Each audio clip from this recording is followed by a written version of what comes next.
there was complete silence in the richly furnished room. In front of the large arch stood a writing desk, behind which sat a long-haired young man. He was fast asleep, his head resting on his outstretched arms. The next moment, the stranger suddenly opened his eyes, as if he had been disturbed by a nightmare. The guy raised his head, leaned his fists on the table, and screamed in surprise that he had not died, also not understanding where he was. The last memories were of an extremely unsuccessful and stale dinner in a restaurant, then a night spent in a hospital ward. The patient could not be saved.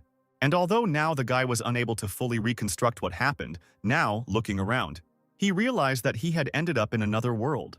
A strange smell distracted my attention and concern for myself, overshadowing even all my experiences.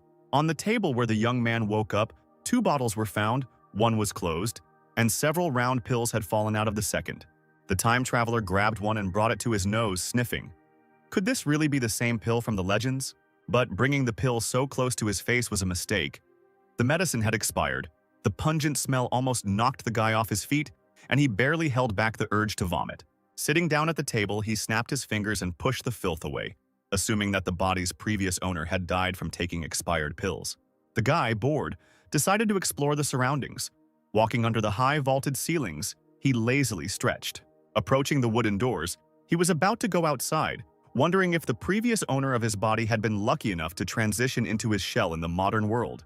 But right in front of the guy's nose, the door slid open, and a strong-built man with his hair up almost knocked him down, calling Master Chen. The time traveler pointed at himself, asking if the stranger was talking to him. Much to his surprise, the man turned around and shot across the yard, shouting that the young master needed a rest. The guy was in despair. He crossed the border, but still did not see the benefits of the transition. Where are the awards, artistic facts and fans, and where is the system? Something flashed in the air. Fortunately, at least the system still existed in this world. A multitude of small blue squares like moths circled in front of the guy. He enthusiastically ordered the system to tell about its functions. He closed his eyes and pressed his hands to his chest, imagining how, with the help of the system, he would be able to endlessly enjoy food and drink in the arms of his wives and concubines in the future. Suddenly, the system announced a launch failure. The time traveler fell to his knees, letting out a cry of disappointment. The system did explain at parting that there had been a failure, and now the owner had been assigned a time management system where the owner could change the expiration date of expired products within 5 years, which rather puzzled the time traveler. He tossed his long hair in irritation and decided it was better than nothing. Chen walked back to the table and reached out to the bottles, thinking that he could try to restore the pills to their original condition. Clutching a pill in his fingers, the boy ordered the system to adjust the expiration date of the drugs. Right in the middle of the room, shining golden, a large clock with several hands appeared. Chen boldly extended his hand, realizing that he could control them to achieve his needs. The hands started moving in the opposite direction, and the tablet started to give off a fresh scent. The time traveler was incredibly happy about this, because now there shouldn't be any problems. It seemed that the pills were meant for condensation to increase cultivation level. Chen threw one into his mouth to improve his condition. At that very moment, he felt an extraordinary spiritual uplift. The space around him narrowed. The guy smiled joyfully, and lightning and sparks of blue flowers appeared in the air. The surge of energy was so strong that Chen raised his hands in triumph, confident that everything would go well. But at the same time, the time traveler sighed dejectedly. One pill was not enough. The system was again ordered to return the expiration date of the remaining pills for another 5 years. The clock hands started moving. The time traveler continued to eat. He knew from the memories of his body that this person was stuck at the very beginning of development. His parents were great landowners of the noble king's kingdom, but for some reason the owner of the body had no talents, so there was no development. His peers laughed, made fun of him, and called him a weakling. Chen felt a jolt and once again felt dejectedly aware that he had failed. The clock hands kept turning back time. It was imperative to continue taking the pills. The time traveler bared his teeth. He swallowed 5 pills at once, but still did not begin to develop. Probably this body really does not have natural abilities.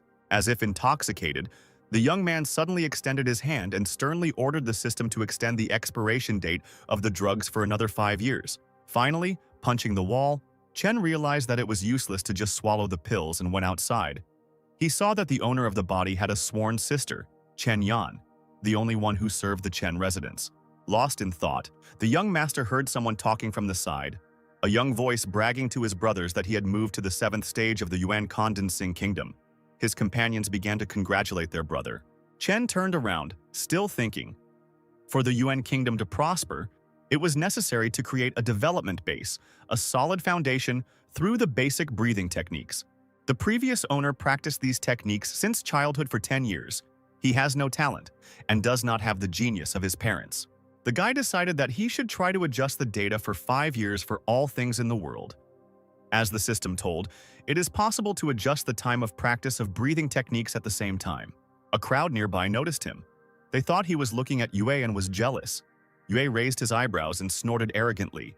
The Chen family was still unable to help the young master in cultivation. He was useless. There were rumors that Chen Xinyuan had come to Cheng's mansion to cancel his admission to Huangwu Academy due to the fact that Chen Dao had not yet begun to cultivate, a decision that was tantamount to death. Dao, fired up by the idea, ordered the system to increase the time of his practice of the basic breathing technique by 5 years. The watch sparkled gold, the hands flew, the guy joyfully shook his fist. It worked. The human mind began to fill with a huge amount of thoughts about this technique, and the increase in skill occurred instantly. Feeling much stronger at all levels, Dao joyfully exclaimed that the cultivation space had opened up again. He sat straight down on the stone floor in the lotus position, with his fingers together, and began to practice the basic breathing technique. This technique was spread for 10 weeks. This time was a record for its predecessor to study it. Now, after increasing the skill by 5 years, the cultivation time will surely increase. Time dragged on. But with the cultivation of Dao, I didn't feel it. Finally, a whole 16 weeks passed. The boy looked at the blue glow of his palms with delight. He was able to advance to the Yuan realm thanks to the increase in the effectiveness of the basic breathing technique. Time compensates for the low status. Dao walked along the pavement through the stone arch. He knew that there would be a big show at Chen's estate today, and this was the reason for the death of his predecessor, who ate expired pills. Meanwhile, in the main hall of the Chen estate, many nobles had gathered, and on the dais in the center on a high throne sat a stately girl. She sharply spoke out against some decision. Yuan, with a sly smile, convinced Yan that until the master and his wife returned, junior brother Dao was not suitable for this path of cultivation. Yan replied irritably that the master and his wife had built this house, even after their disappearance. The entire territory belonged to the heir. Yuan had no right to deprive him of his place in the Huangwu Academy. Moreover, the girl's warlike nature did not allow her to remain silent.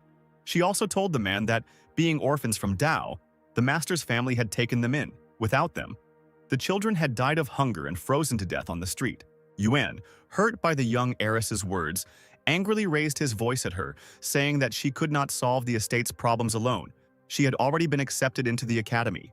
Several men from the crowd supported Yuan, calling Yan spoiled and Dao an unworthy student of the academy. But the girl, rising from the throne, declared that after the disappearance of the owners, the city was left without a leader, and called the men schemers. Yuan jumped up from his seat when Yan accused him of aiding her in getting a place on the admissions committee. He shouted that the girl was not the only one dictating the rules in the family, and that only the young master and his lack of ability could be blamed for the problems. As if by magic, after these words, Dao entered the hall, grinning and asking why he had no abilities. He stopped at a distance from the dais, but so that all the advisors could see him, and announced that he had arrived on time. Yan asked worriedly what her brother was doing here. He replied with a smile that he had only come to look around. In fact, the time traveler was not so frivolous, and knew that all the squabbles were happening because of him. After their parents went missing, Yan's older sister took care of her brother like a mother. She stands firm against stubborn advisors and takes care of the family's affairs, protecting it. The sister ran up to her brother, asking him to leave, because the girl would take care of everything herself. Yan felt that she had to force the young man to leave to prevent others from using his cultivation as leverage. But the doors slammed shut with a crunch, and Yuan, smiling evilly, suggested that they talk about pressing matters since Dao was here. He, taking advantage of the moment, deftly ran up the dais and sat down on the throne, propping his chin up with his fist. He was surrounded on both sides by frowning Yuan and Yan. His sister crossed her arms over her chest and demanded that her younger brother obey her. When Yan made scary eyes, hinting at danger, her brother suddenly grabbed the girl by the wrist. All the irritation left the girl's face. She was surprised by this gesture because Dao had never shown such courage before. The time traveler surprised her even more by saying that his sister should relax and trust him. Dao leaned back on his throne and waved his hand, calling for those who wished to speak. Yuan addressed the young man by name. but he rudely interrupted him, ordering him to address himself as nothing other than young master. The man recoiled from the unexpected change in the character of the previously gentle son of the master. He knitted his eyebrows together, seriously informing about the proposal to refuse admission to the academy because the heir had not yet begun his cultivation. Dao laughed, asking who here was so outstanding that he would take his place. The man hit his chest, imagining Liu Tinger as a good option, young and with an excellent upbringing. Yan reproached Yuan for the matchmaking because the girl was his fiancée, and the advisor completely lost his shame. Dao supported him, saying that the man has no conscience. This completely infuriated the advisor. He almost attacked the brother and sister with his fists, shouting that Tinner had started cultivating 5 years ago and could compare to the young master. Dao rose from the throne, telling Yuan the reason why the Tang dynasty provided free education to aristocrats. They were rewarded for their contributions to the dynasty. And how is Yuan's fiancé going to study there, not being from a rich family? Yuan, drooling, shouted in Dao's face that Tinger had joined the family, and after studying at the academy, her contribution would be greater than that of someone who had not yet started cultivating. One of the advisors drew attention to himself, folding his arms. He predicted the decline of the aristocratic Huoseihold and hoped that the young master would think about his family. The gray-haired man raised his eyebrows and also expressed hope for the imminent return of the master and his wife. Yan tried to defend her brother again, shouting that the men were conspiring to intimidate him. Let them attack her.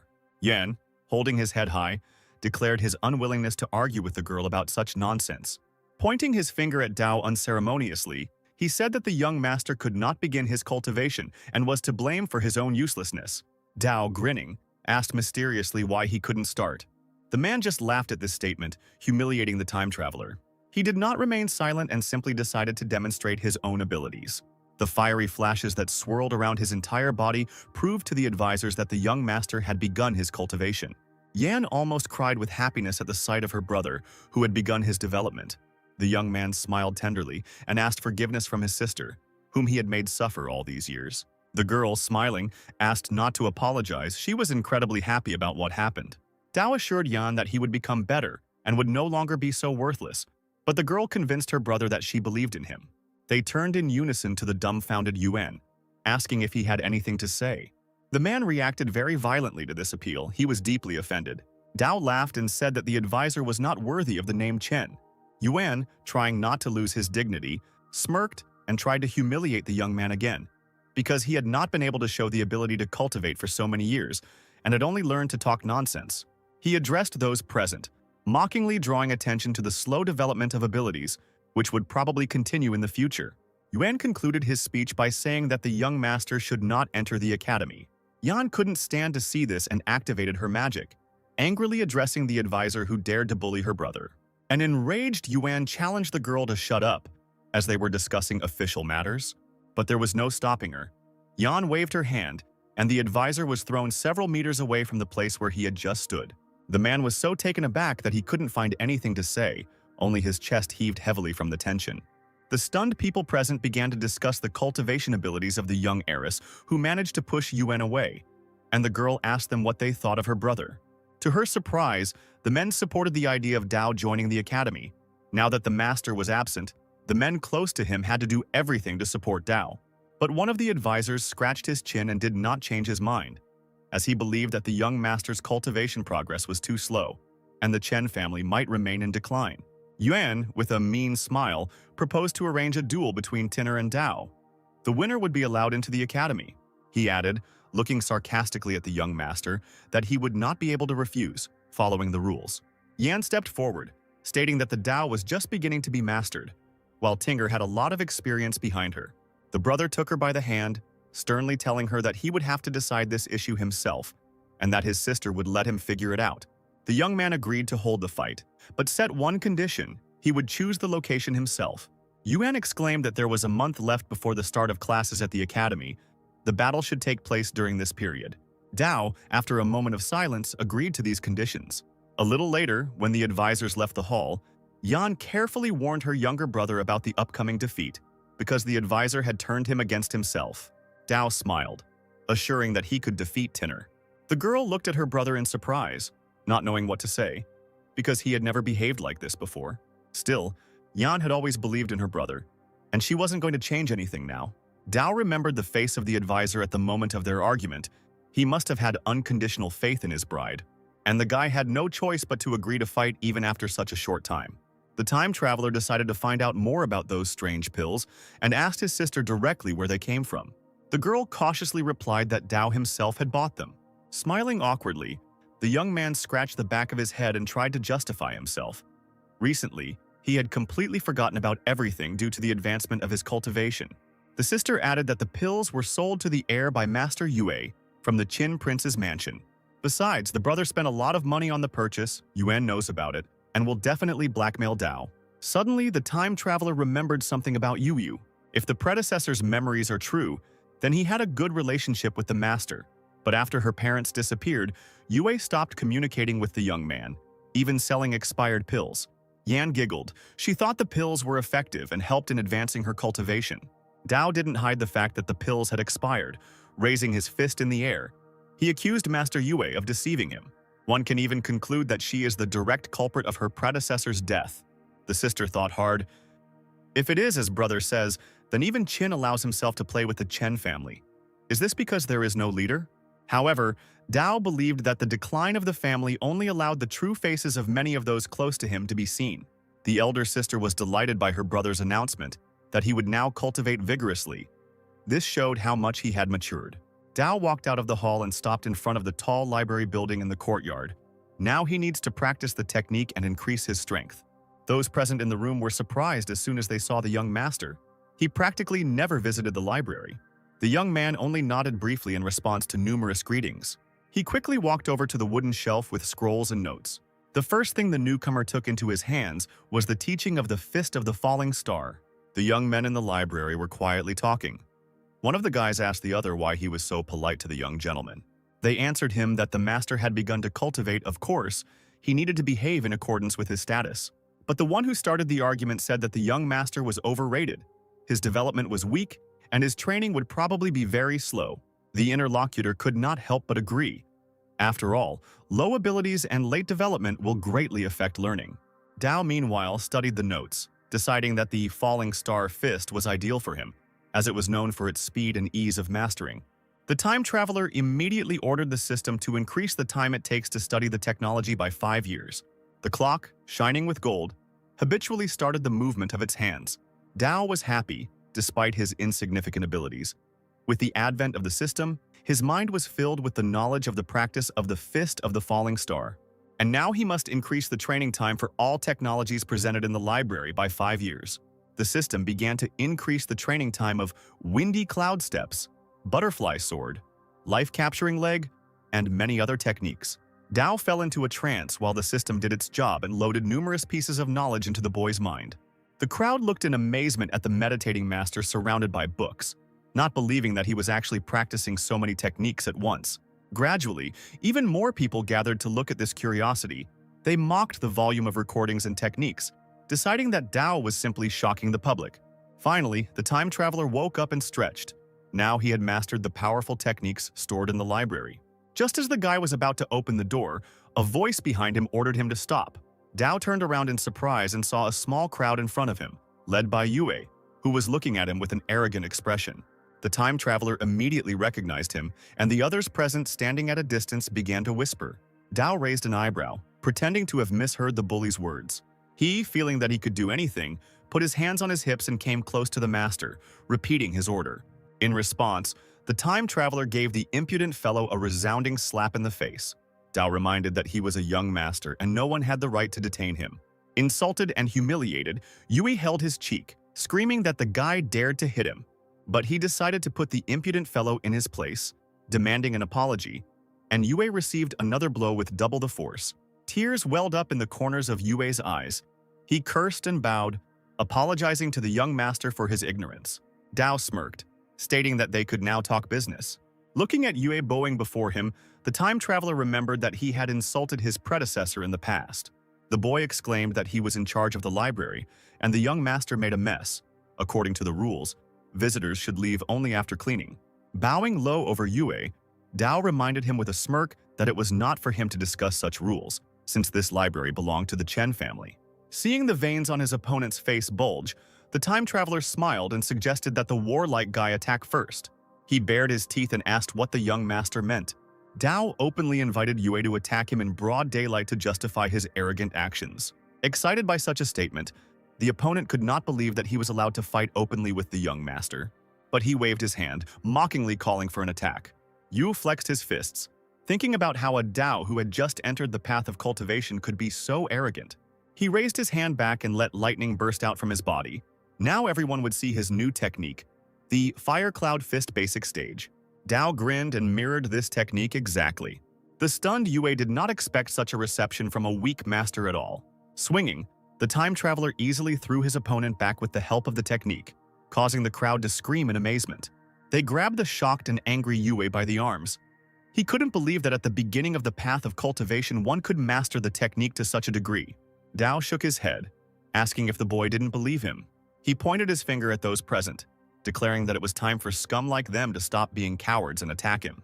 The tall blonde man, angry, was about to demonstrate his hurricane legs, a technique he had been training for 3 years. However, he was unable to fully demonstrate his skills, as Dao's leg deftly knocked the young man out.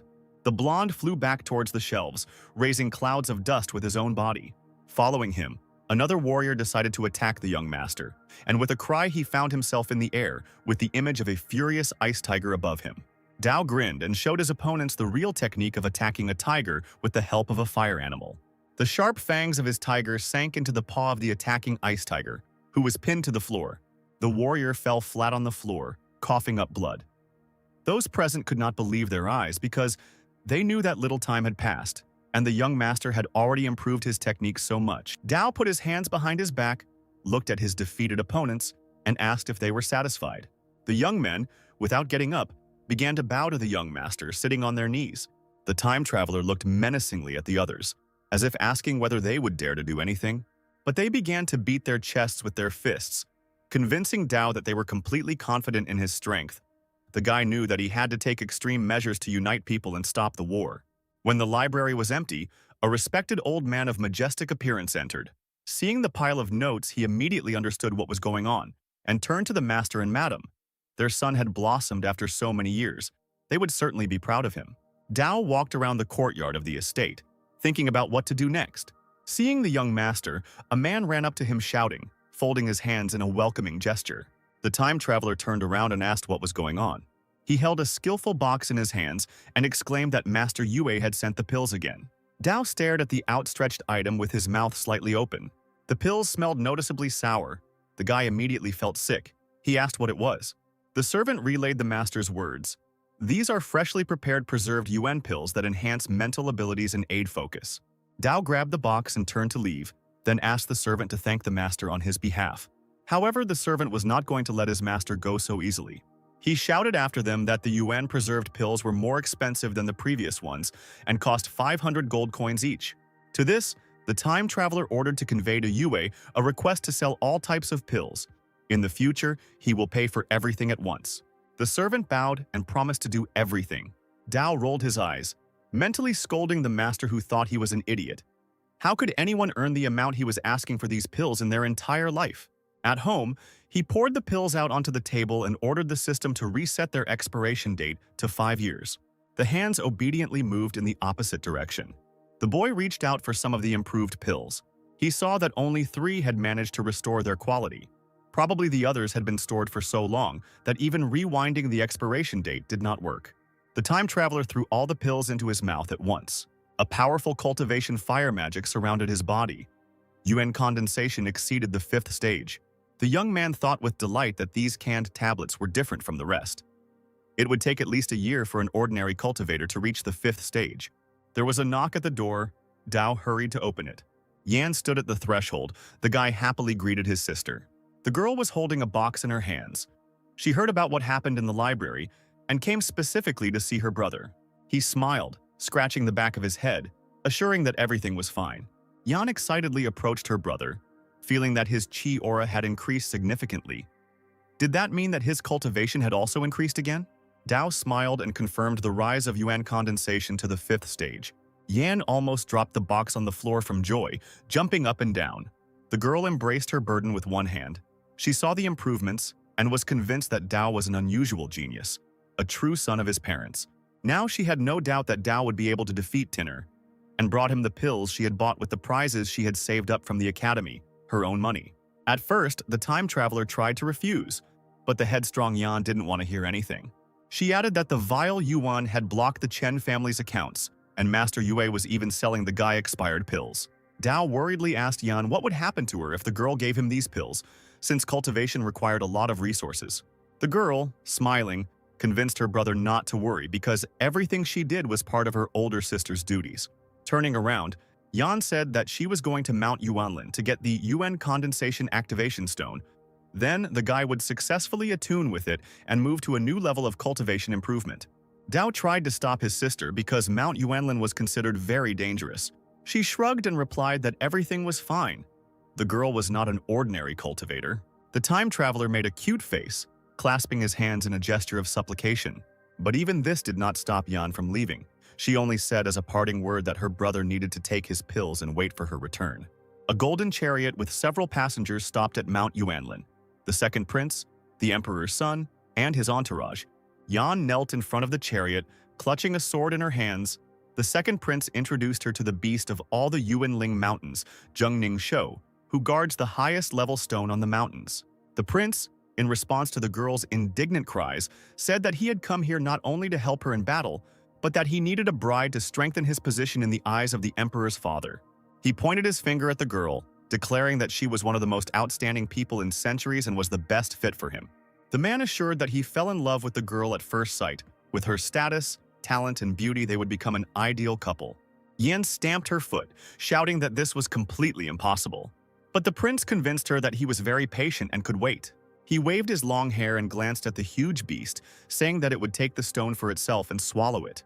And if that happens, Shaw will simply disappear.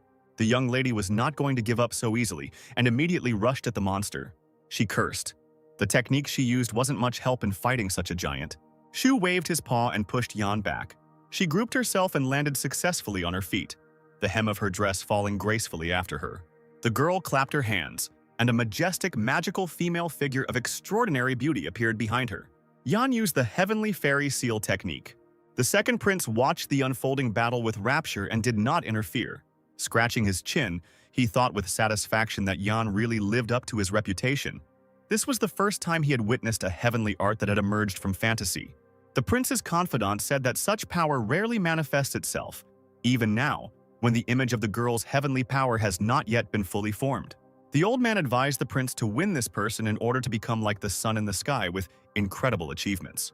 Meanwhile, the rivals waited for someone to make the first move and watched each other carefully. Finally, Yan raised her right hand and straightened it, ordering the image to detain the enemy. The woman's beautiful face lit up with a bright light. She was ready to carry out the order of her mistress.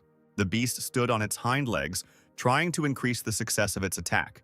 He threw his head back and growled loudly and shrilly, revealing rows of sharp teeth. The monster created a dangerous field around itself and began to transform. Yan immediately realized that this was a bad sign, and the next moment the monster grew huge golden wings and rushed forward. The girl stepped back, stunned by what she saw. Even the second prince and his minions did not expect this.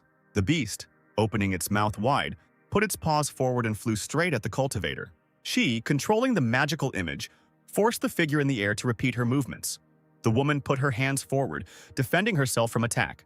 The beast flew through it, making a hole in the translucent entity. Yan looked ahead in shock, as well as at the trail left by the monster. The prince's follower exclaimed that this was no ordinary show beast. It had the blood of the phoenix god flowing through it.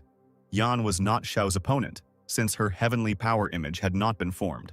If their battle continues, the girl will undoubtedly lose. After these words, the beast swung and struck with a powerful paw at the place where Yan stood.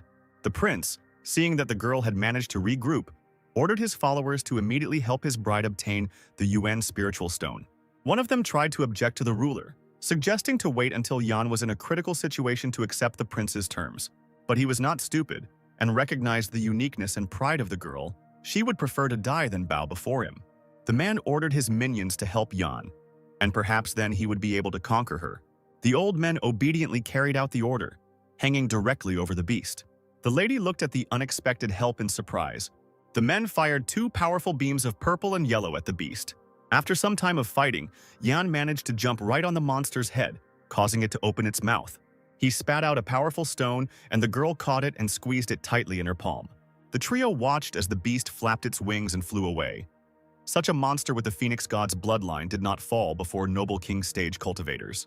The second prince, his golden robes glittering, landed softly on the ground behind Yan. He congratulated her on acquiring the Yuan stone. Even he himself couldn't obtain a stone of this level when he broke through to the new stage of Yuan condensation. The girl thanked the prince and was about to say goodbye to him, citing urgent matters. The prince, crossing his arms over his chest, silently glanced at the girl's graceful figure. His follower turned to the prince, asking if this person was not too proud to leave just like that. But the man didn't care, because this is the kind of girl who deserves a real prince. He clenched his fist, promising himself that he would conquer Yan, especially since he had some free time now. In the manner, Chen Dao opened the box containing the pill from his elder sister, which was full of spiritual power and the fragrance of strength. He thought that even at first glance, the pill was not comparable to what Master Yue had slipped him. Closing his eyes, the newcomer concentrated on accepting the power, deciding that as soon as Yan brought the spiritual item to Yuan, he would immediately establish contact with it. The Yuan condensation stage breakthrough consists of two halves. The first is the breakthrough in the cultivation process. The second is the adjustment of contact with the Yuan spiritual item. A cultivator of the original continent spirit needs a corresponding Yuan spirit item when they break through to a new stage. For those who have passed through the stage of Yuan condensation, the spiritual stone remains. Cultivation stages require different Yuan spiritual items. These can be plant or animal spiritual items. Regarding the grade of the Yuan spiritual stone, which directly affects combat strength, the cultivator will advance to the next stage, so Dao was impatiently waiting for his stone. Finally, the time traveler announced a break. The fiery energy turned into a powerful stream around his body and disappeared. The pill from the sister was indeed powerful, and raised the cultivation to the 9th stage of condensation.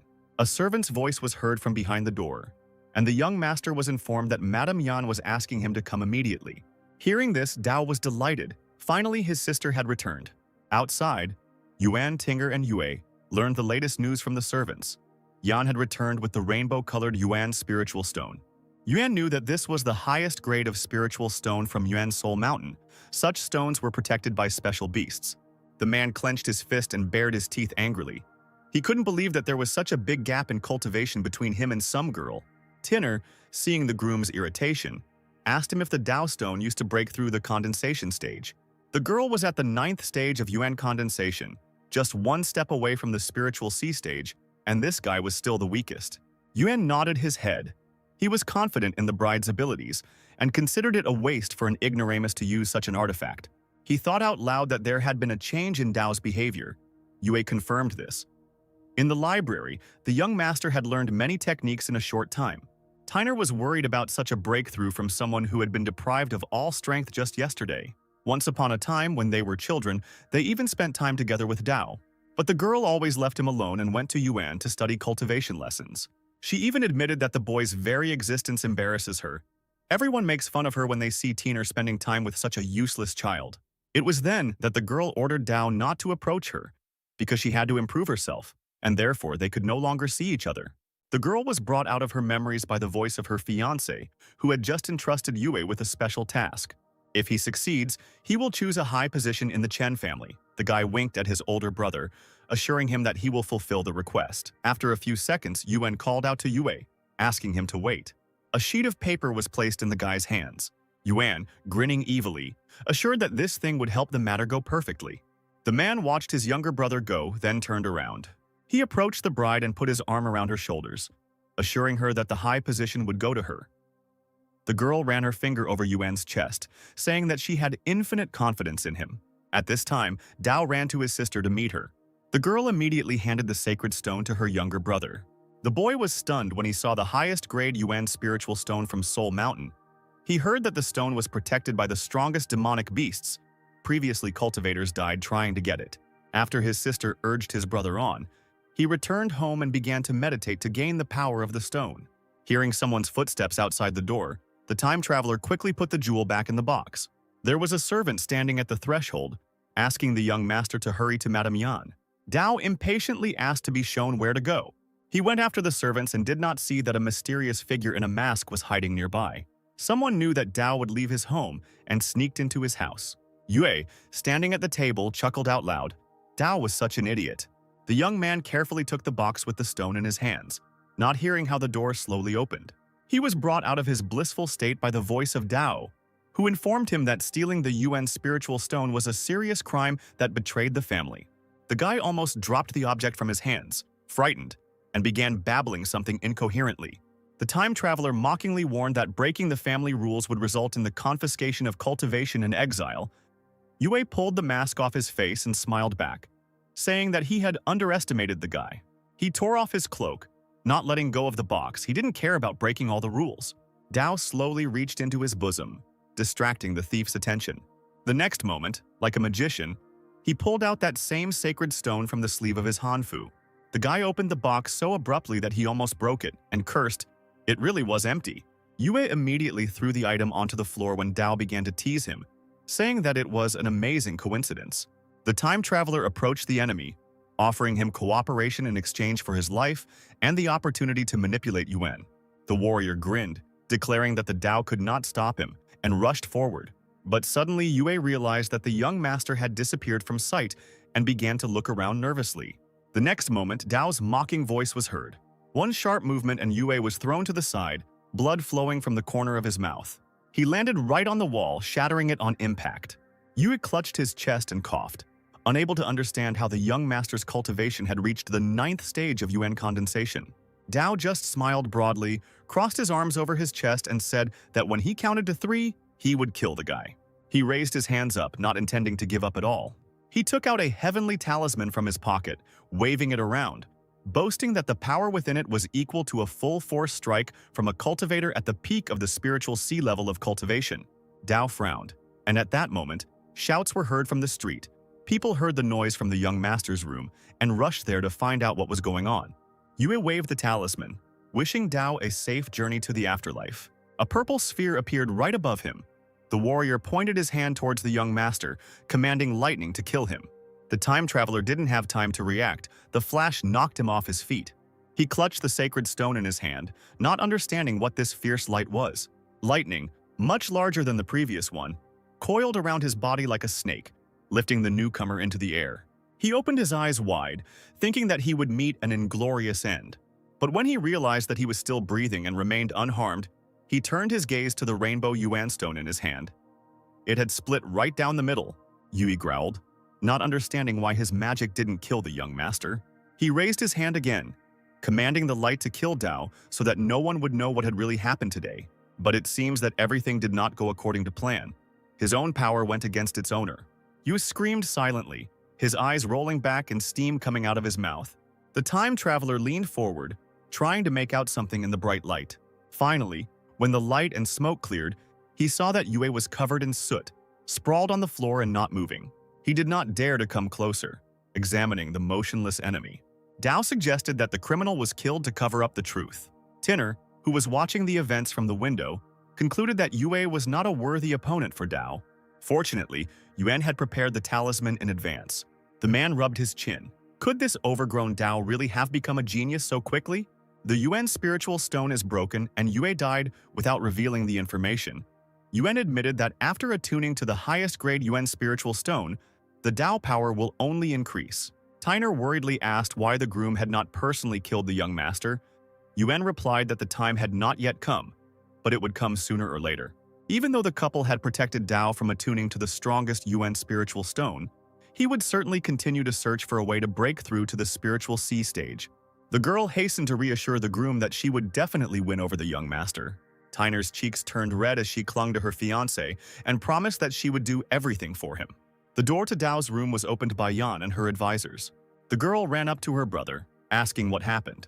It was only then that those present saw the charred body of Yue, whose mouth was frozen in a silent scream.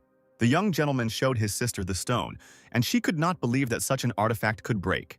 One of the advisors was furious when he learned about the assassination attempt on the young master. Dao expressed hope that the elders would soon reveal the whole truth. Surely someone was behind all this and watching from the shadows. After a pause, the time traveler directly stated that the real conspirator was Yuan. He also ordered that everyone be immediately informed about the Chen family meeting to convict the criminal. The advisor tried to appeal to the young master's prudence, since they had no evidence that this man was behind all this. Dao ordered the man to be silent, as Yuan had taken action against him before, which was against the rules of the Chen family. The advisor was skeptical, but still followed the young master's advice that if there was evidence to the contrary, Dao should be prepared to take responsibility. Left alone with his sister, the time traveler asked her if she considered him reckless. Yan stated that Dao was the young master of the Chen family, and his decision was the decision of the entire family. The girl would definitely support her younger brother. She was worried that Yuan would not admit his guilt and would go against the guy. Then it would be even more difficult to convince people. But Dao reassured his sister that he was completely confident in himself. Yan was upset that the Yuan stone of the highest degree was broken. Otherwise, the Dao would have tuned into it and moved to a new stage of Yuan condensation. The girl was going to return to the mountain again and get another stone. Maybe not as strong, but the best of the remaining ones. Dao stopped his sister, saying that he had a way to fix the artifact. Taking the fragments of the stone in his hands, he mentally asked the system to rewind the time of the rainbow spiritual artifact by 2 hours. An image of a watch appeared before Yan. She stared at this miracle in amazement, and soon her brother handed her the whole stone. Dao decided to trust his elder sister and not hide anything from her, telling her about his strength. The guy became serious and said that he was going to deal with Yuan today, because he only brings destruction to the family. His sister supported him here too, assuring him that she would definitely help. The time traveler asked Yan to convince the elders, who had sided with Yuan, to support the Chen family. A little later, in the hall of the Chen family's manor, the advisors, Yuan and Yan herself, gathered for a serious discussion. Yuan asked with a smile, why was the young master going to blame him for something? Such news only made him laugh. When the girl shouted that Yuan knew what she was talking about, he shook his head, objecting that Dao was talking nonsense, publicly expressing his dislike, and was not worthy of being a young master. Yan stamped her foot upon hearing this statement.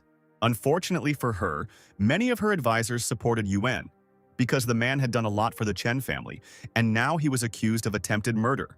The elder sister could not tolerate the slander against her brother, because he was on the verge of death. But no one cared. The advisors continued to shield Yuan. A calm man, one of the advisors, tried to calm the girl down, asked her to think about what would happen if there was no direct evidence. But the warlike Yan didn't want to listen to anything else. If the young master said so, it meant he had proof. Just as Yuan noticed that Dao was still not in the hall, he suddenly appeared behind the man. The guy stepped forward abruptly and sat down on the throne. He propped his chin on his fist and asked Yuan who he thought he was and why he didn't respect the young master. The man gritted his teeth but still folded his hands in greeting, loudly greeting the boy, and the elders did the same. Dao asked everyone to calm down, and he told all the men to sit down. But when Yun went to his place, the time traveler stopped him, ordering him to stand. The man asked with a smile what happened. When the boy asked if he knew about his crime, Yuan crossed his arms over his chest and declared slander and the consequences. Dao commanded the advisor to kneel down, and Yuan became very angry, asking who he thought he was. Then Dao called his sister for help, and without further ado, the girl waved her long sleeves and flew into the air. A golden flash from her hand went towards the man. He tried to hold back the other's attack. She still managed to use her own magic to make the advisor, even against his will, fall to his knees. The man shouted forcefully at the girl, asking what she was doing. She, without feeling any pity for Yuan, merely crossed her arms over her chest, repeating the order of her brother, the young master. The man theatrically spread his arms out to the sides, drawing the elders' attention to what was happening before their eyes. One of them jumped up from his chair, accusing Yan of rebellion. The gray-haired elder supported him, exclaiming that things had gone too far. The Chen family was not a place where a girl could do things her own way. The young lady replied that she was only listening to her brother's orders and made a dangerous movement with her foot. Fiery lightning flashed in the air, and a crack formed in the floor, causing the elders to shudder. Yan asked the men with a threatening voice what their real intentions were. One of the elders, who was neutral, tried to appeal to Dao's common sense, reminding him that Yuan was a respected figure and had been protecting the Chen family for a long time. The guy replied that a respected person could not make an assassination attempt, but Yuan arrogantly said that Dao had no evidence. The elder who spoke first spoke up, exclaiming that without proof, the young master could not treat one of the Chen family members like this. The white-haired advisor added that the young master would have to answer for bringing Yuan to his knees, and the others also asked the deputy master to comment on the situation. A malicious smile blossomed on Yuan's face. He was sure that the dim-witted master had trapped himself.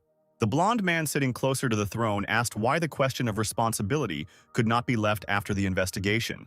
His neighbor noted that the assassination attempt was a serious crime, and the feelings of the young master could be understood. Yuan spoke up, saying that these elders should remain silent. Then he shouted loudly that today's meeting could not be completed. The man tried to rise from his knees. He had never been humiliated like this before. Like an enraged bull, he pounced on the young master, threatening to strip him of his title if he did not provide evidence. Dao replied with a smile that he would do everything and called Yue to enter the hall. The elders, as one, opened their mouths. After all, they had seen the body of the young man with their own eyes. Yuan just chuckled. Considering what was said to be a lie, Yue was dead. There could be no evidence. But suddenly he trembled, hearing behind him a voice whose owner he considered dead. Yue, extremely angry, promised the man that he would remember him. Yuan, instantly sweating from the tension, turned around sharply. He probably thought that the ghost of the deceased was talking to him. The elders convinced themselves that the boy was dead the last time they saw him. Yue slowly approached the man who was frozen in horror, saying that he had acted on his behalf to kill the young master. Yuan had sacrificed Yue himself to erase the evidence. Yuan almost tripped on the steps. He tried to move as far away from this vision as possible and continued to scream that Yue was dead. The man screamed hysterically that this warrior was a fake made by the Dao, since he had used the Heavenly Thunder Talisman to smash Yue. The gray-haired elder said that he would establish the identity of the ghost himself. A few moments later, the same elder lost all confidence and now barely audibly muttered, looking straight at Yue, that it was indeed him. Yuan stepped back, the hair on his neck almost standing on end from the paralyzing shock. The time traveler pointed at him, asking what else he could say about himself. A few hours ago, when Dao stood over Yue's dead body, he shook his head, saying that he was very lucky. Having created a bright flash in his hand, the boy asked the system to turn Yue's time back 2 hours. For the first time, he tried his powers on a person. But for the sake of proof, the warrior had to be resurrected. Yu opened his eyes and sat down on the floor with a deep sigh, clutching his chest. He looked at his own hands in surprise, while sweat was pouring down his face. The young man could not believe that he was not dead. He turned to the silent Dao, shouting that it was impossible. But the time traveler just received a system warning that the time adjustment function cannot be used to influence the life and death of people. The system may explode next time. Yue, having come to his senses a little, timidly approached the young master, realizing that it was he who saved him. Dao grimly replied that it was true, and he made it very valuable, then asked if Yue knew what he should do next. Instead of words, the guy immediately fell to his knees in front of the master. Bowing to the ground and hiding his face in his hands, the boy repented of his deception and swore that now his life belonged to the Dao. He would do everything he ordered. And now, in the hall before the assembled people, Yuan tried to justify himself, saying that he never ordered Yue to do anything. All the guy's actions were based solely on his own hatred for the young master. Yue, in turn, accused the man of lying. He said that on the day Dao received the Rainbow Stone, Yuan ordered it to be destroyed to prevent the young master from increasing his power, and also gave him a Thunder Talisman. Little did Yue know that in addition to destroying the stone, the man would also kill his henchmen to cover up his tracks. Now the elders could not doubt such absolute evidence, and they began to accuse the man of betraying the Chen family. Yuan could not remain silent and again addressed those present, urging them not to believe Yue. The guy spat in his direction when he heard the man call himself a worthy person. Yu told the young master that Elder Yuan had committed a huge number of crimes over the years. The guy began to reveal the man's secrets, but he attacked him, activating his power. No one should know the truth. He couldn't do anything. Blood spurted out of Yuan's mouth and he was thrown away from the guy by a golden beam. Yan pinned the criminal to the wall with one graceful movement.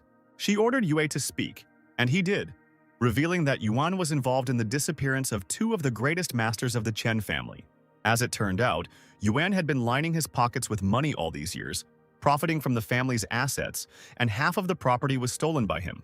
For many years, he suppressed the young master, and his position in the family was lowered, and also developed his faction, all with the goal of completely subjugating the Chen family.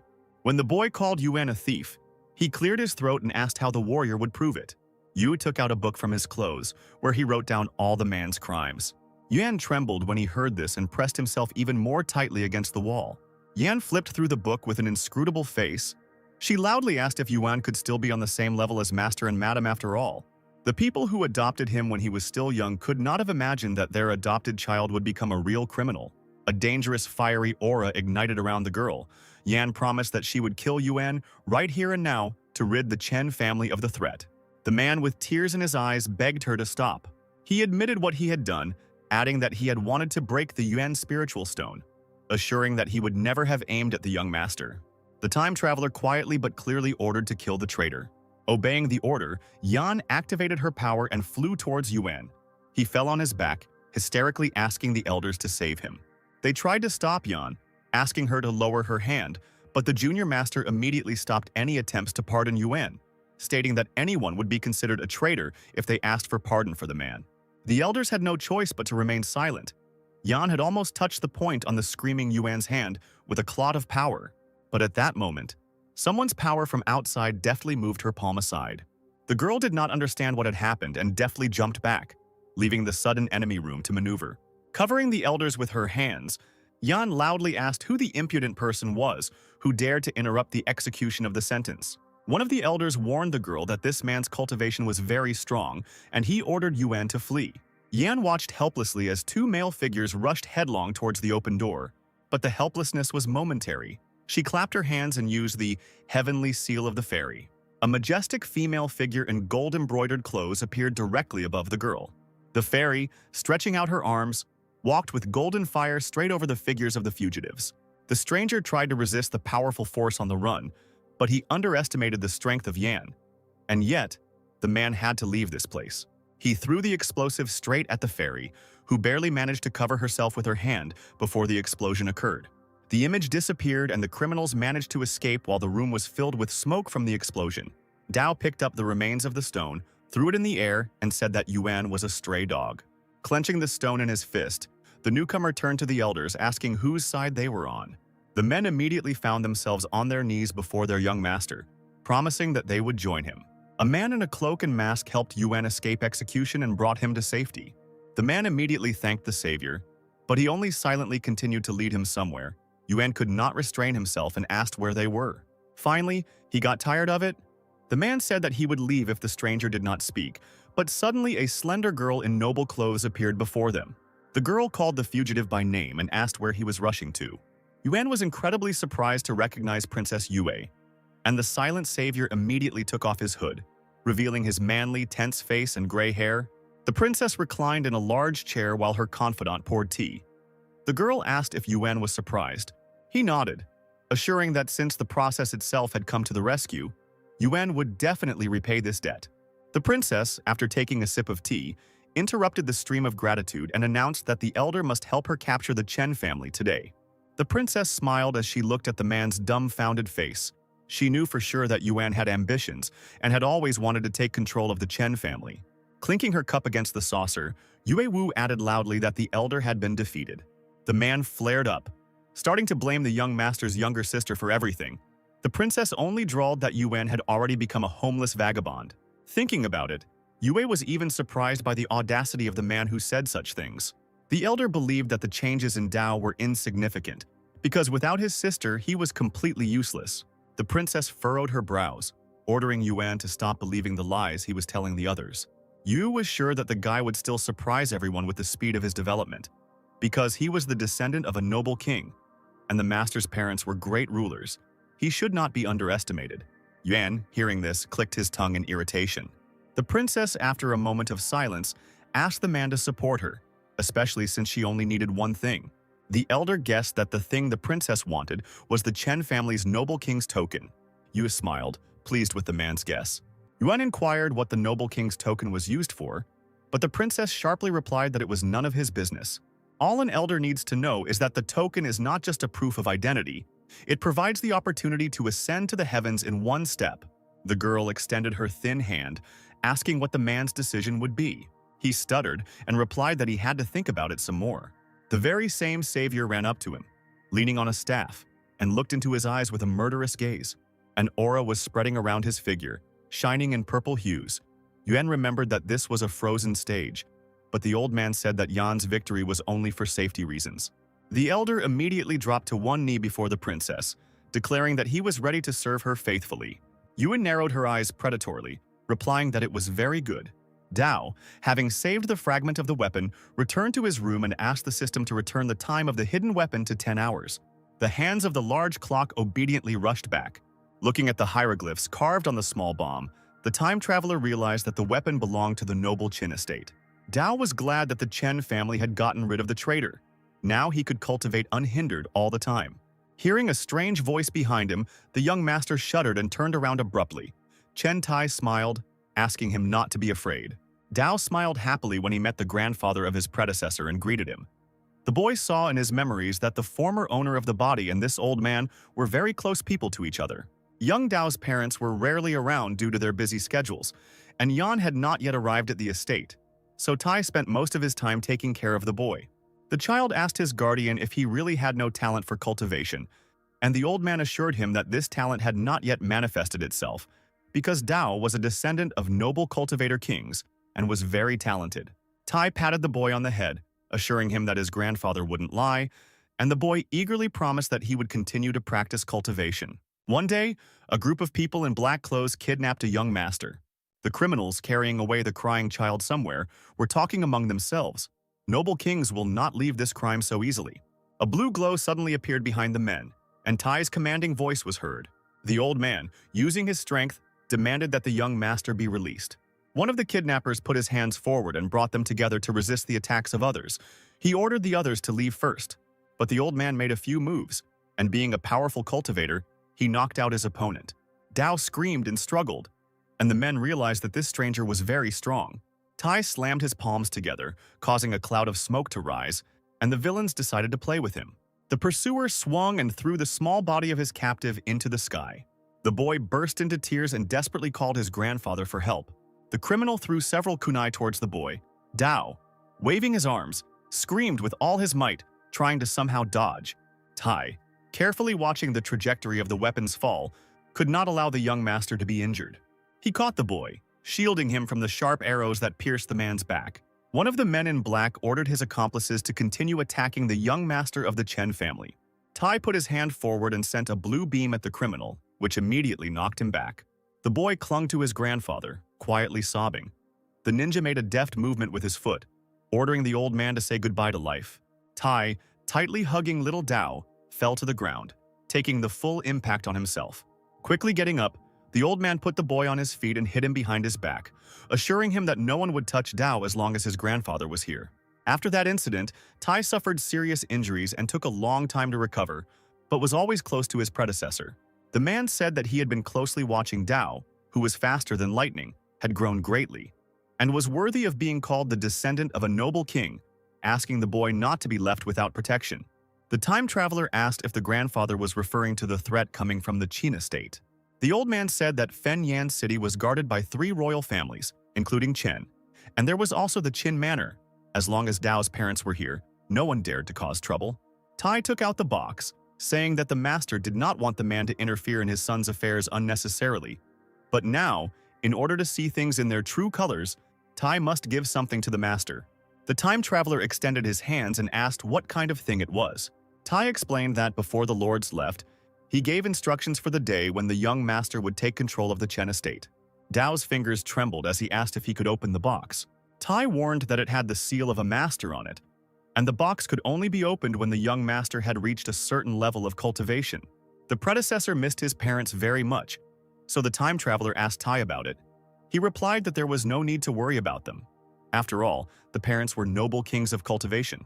The cup shattered with a clang, spilling the remaining water around, and the servants listened with frightened expressions to Tinger's cries that the entire Chen family was held together by Yuan's efforts. The girl paced the room angrily, indignant at the unfair accusation against her fiancé. She bared her teeth, cursing the powerless young master who had nothing but his personality. Tyner turned on her heels, loudly declaring that she would go to the elders to have them abolish the position of young master. The girl heard someone calling her and turned around abruptly. She saw Yuan and immediately ordered the servants to leave the room and not tell anyone what had happened. Tina promised that she would kill anyone who spoke out and make sure that his mortal body was buried in the ground. The rumors trembled and swore that they would not tell anyone anything. Behind their backs, Tina approached the groom with love in her eyes. The girl began to feel the man, as if making sure that he was really in front of her, asking if everything was okay. Yuan immediately said that he came for an important reason. The bride assured him that there was no need to worry. She will definitely achieve justice. Yuan said that the priority now was to undermine the prestige of Dao and prevent it from taking root in the Chen estate. Tyner understood the groom at a glance, so she immediately asked what she needed to do. The man reminded him of the upcoming battle, which needed to be carried out immediately, since Dao was left without the Yuan spiritual stone and would not be able to comprehend the spiritual sea. Even if he achieved it, the guy would only be able to tune into an ordinary object. Tyner nodded. She would challenge the young master to a competition tomorrow. Meanwhile, Dao was meditating in his room, thinking that in this world, only the strong are respected. Becoming a noble cultivation king, he will be invincible, reaching the level of the spiritual sea. The youth's body was filled with an incredibly powerful energy of delicate blue flowers. After breaking through to the level of the spiritual sea, the energy will manifest in the dantian inside the body. The size of the spiritual sea determines the amount of qi a cultivator can hold, and this determines the strength of the cultivator. But as long as the attunement to the spiritual item is strong enough, one can change the fate of the cultivator. The time traveler received a system notification. The cultivation level has been increased. The time adjustment range has been increased to 50 years. The system is now even more useful under this condition. Previously, 5 years of adjustment was too little. Dao clenched the stone in his hand. This spiritual artifact is very strong, but this does not mean that there is nothing more powerful than it. They say that the Yuan spiritual stone increases its power over time. Dao decided to order the system to shift the time of the Yuan spiritual stone by 50 years. Sitting in the lotus position, the time traveler felt the artifact rise into the air. The hands on the clock began to move. Streams of power passed through the room. The guy felt the changes when it was all over. The stone in his hands seemed to be on fire, throwing off golden lightning. But suddenly, thick streams of air blew upward from the artifact, and Dao was surprised to see that the stone turned black after the system's actions. The time traveler looked out the window and stared in amazement at the black sky with its hurricane of clouds and lightning. It seems that this spiritual stone has influenced the weather. There is a legend that only objects above normal levels that have achieved immortality can cause thunder in both the sky and the earth. Princess Yue looked intently at the unusual sight. Against the backdrop of the blue sky, lightning was raging and thunder was rumbling in one area. She frowned, not understanding what was happening. Her close advisor immediately explained to the ruler that this phenomenon was similar to the discovery of a treasure. The man had previously encountered something similar in the imperial city. The girl wondered if this could be a token of a noble king, because history says that this thing is extremely mysterious and made of extraordinary iron. There was also confusion in other houses, as lightning was visible from all over the city. The fair-haired man realized that this phenomenon was coming from the direction of the Chen manor. His stately father thoughtfully recalled the line of the noble king with the legacy of the Chen family. He also added that these were possibly traces of the discovery of the greatest treasure, perhaps even the token of the noble king of the family. The heir perked up, asking his father what this token was that all the families were talking about now. It turned out that it was a priceless treasure worthy of cultivators at the level of a noble king. The token helps one overcome oneself. Cultivators can dream of such a thing. The artifact provides the highest mandate, and the ordinary person who receives it can rise above hundreds of thousands of others. The man said that over the past years the noble king's family line had not changed, and no outsider had seen this token. The son asked dejectedly, "What to do now that the young line of the noble King Chen is in decline? Every family can seize this opportunity." The lord ordered the heir to go to the Chen estate to see the artifact with his own eyes. Meanwhile, in the estate, Chen Dao was examining the stone that had changed its color. Now, after fast-forwarding 50 years, his powers had definitely advanced. And although the artifact was excellent in its original form, it has now become much better. The time traveler decided to tune into it by sitting in the lotus position and creating a magical sphere in which he placed the stone. The process of breaking through to the level of the CC also had to be completed. A little time passed, the meditation ended, and the guy suddenly opened his eyes. He realized that the assimilation with the Yuan spiritual stone had been successful, and he was overjoyed. The next moment, Dao found himself hanging in the air in the middle of a vast blue ocean. He realized that after assimilating with the Black Yuan spiritual stone, his spiritual pool had become a vast ocean. He continued to enjoy the echoes of power when he heard someone calling him from the street. If Dao was not mistaken, it was Tinner's voice. The reckless girl ran to his estate, screaming that they must fight, and today is the day that Tiner challenges the young master to a duel. The elders who came up behind her asked Yuan's bride to be careful with her words. The girl turned around and boldly announced to the fifth elder that the matter seemed to be between Dao and her only. Let the others do their own thing. The man condemned the disrespect for the master and urged Tiner not to stand out from others just because of her position in society.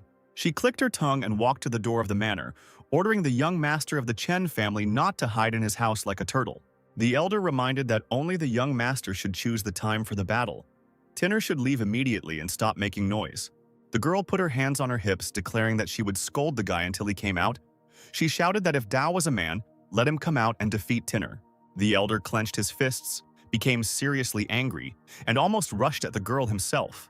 The door slid open abruptly, and the young master of the estate himself appeared on the threshold. Tiner smiled predatorily. Finally, he dared to come out. The time traveler, crossing his arms over his chest, accepted the challenge of Yuan's bride. The fifth elder tried to stop his master, but Dao waved his hand, saying that there was no need to say anything. The young master knew what he was capable of. Princess Yue and her advisor walked slowly along the palace corridor, and Yuan ran towards them headlong. The girl stopped and looked at the man in surprise. He was in such a hurry. Was it really something urgent? Yuan happily announced his decision to send Tinger to fight. Then Dao's position would be completely destroyed. The elder would be able to return to the Chen family and help the princess get the token. The girl promised to make Yuan the master of the Chen estate if she succeeded, and she herself hurried to the Chens because an unusual phenomenon had occurred there today. The nobility of the city was already gathering on the estate grounds. The fair-haired youth waved his fan and greeted Princess Yue, who had come to the young master to collect her debts, and they gathered together in front of the large gate. Yan and Dao had already met the guests. All they had to do was climb up a small staircase. The boy was sure that he would witness the show, and the princess immediately quietly asked her advisor if he had discovered anything.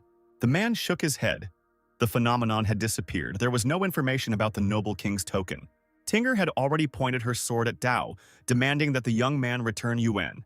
Only in this case could the girl refuse the fight. But the young master was adamant. This man was trying to kill him. What mercy could there be?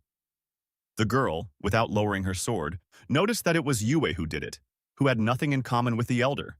Everything Yuan did was for the sake of the Chen family. Tinger reminded him of the decline of the boy's family, saying that Yuan only wanted to revive its former glory. Dao rolled his eyes, mockingly asking if his death would allow the Chen family to prosper. Tinger stated that this death was to protect the Chen family from ridicule, since every dog knew about Dao's dismal reputation. Then, the time traveler decided to have a serious talk with the girl. He asked if she knew why Yuan sent her to the Chen family. She nodded. She was going to accompany the young master, but he disappointed her, and now she was not going to stay with him. Dao concluded that the girl had chosen Yuan and wanted to stay with him. Tinger acknowledged the youth and courage of the man who was, in her eyes, the best of the Chen family. If he becomes the main Yuan, then Tinger will gladly submit to him.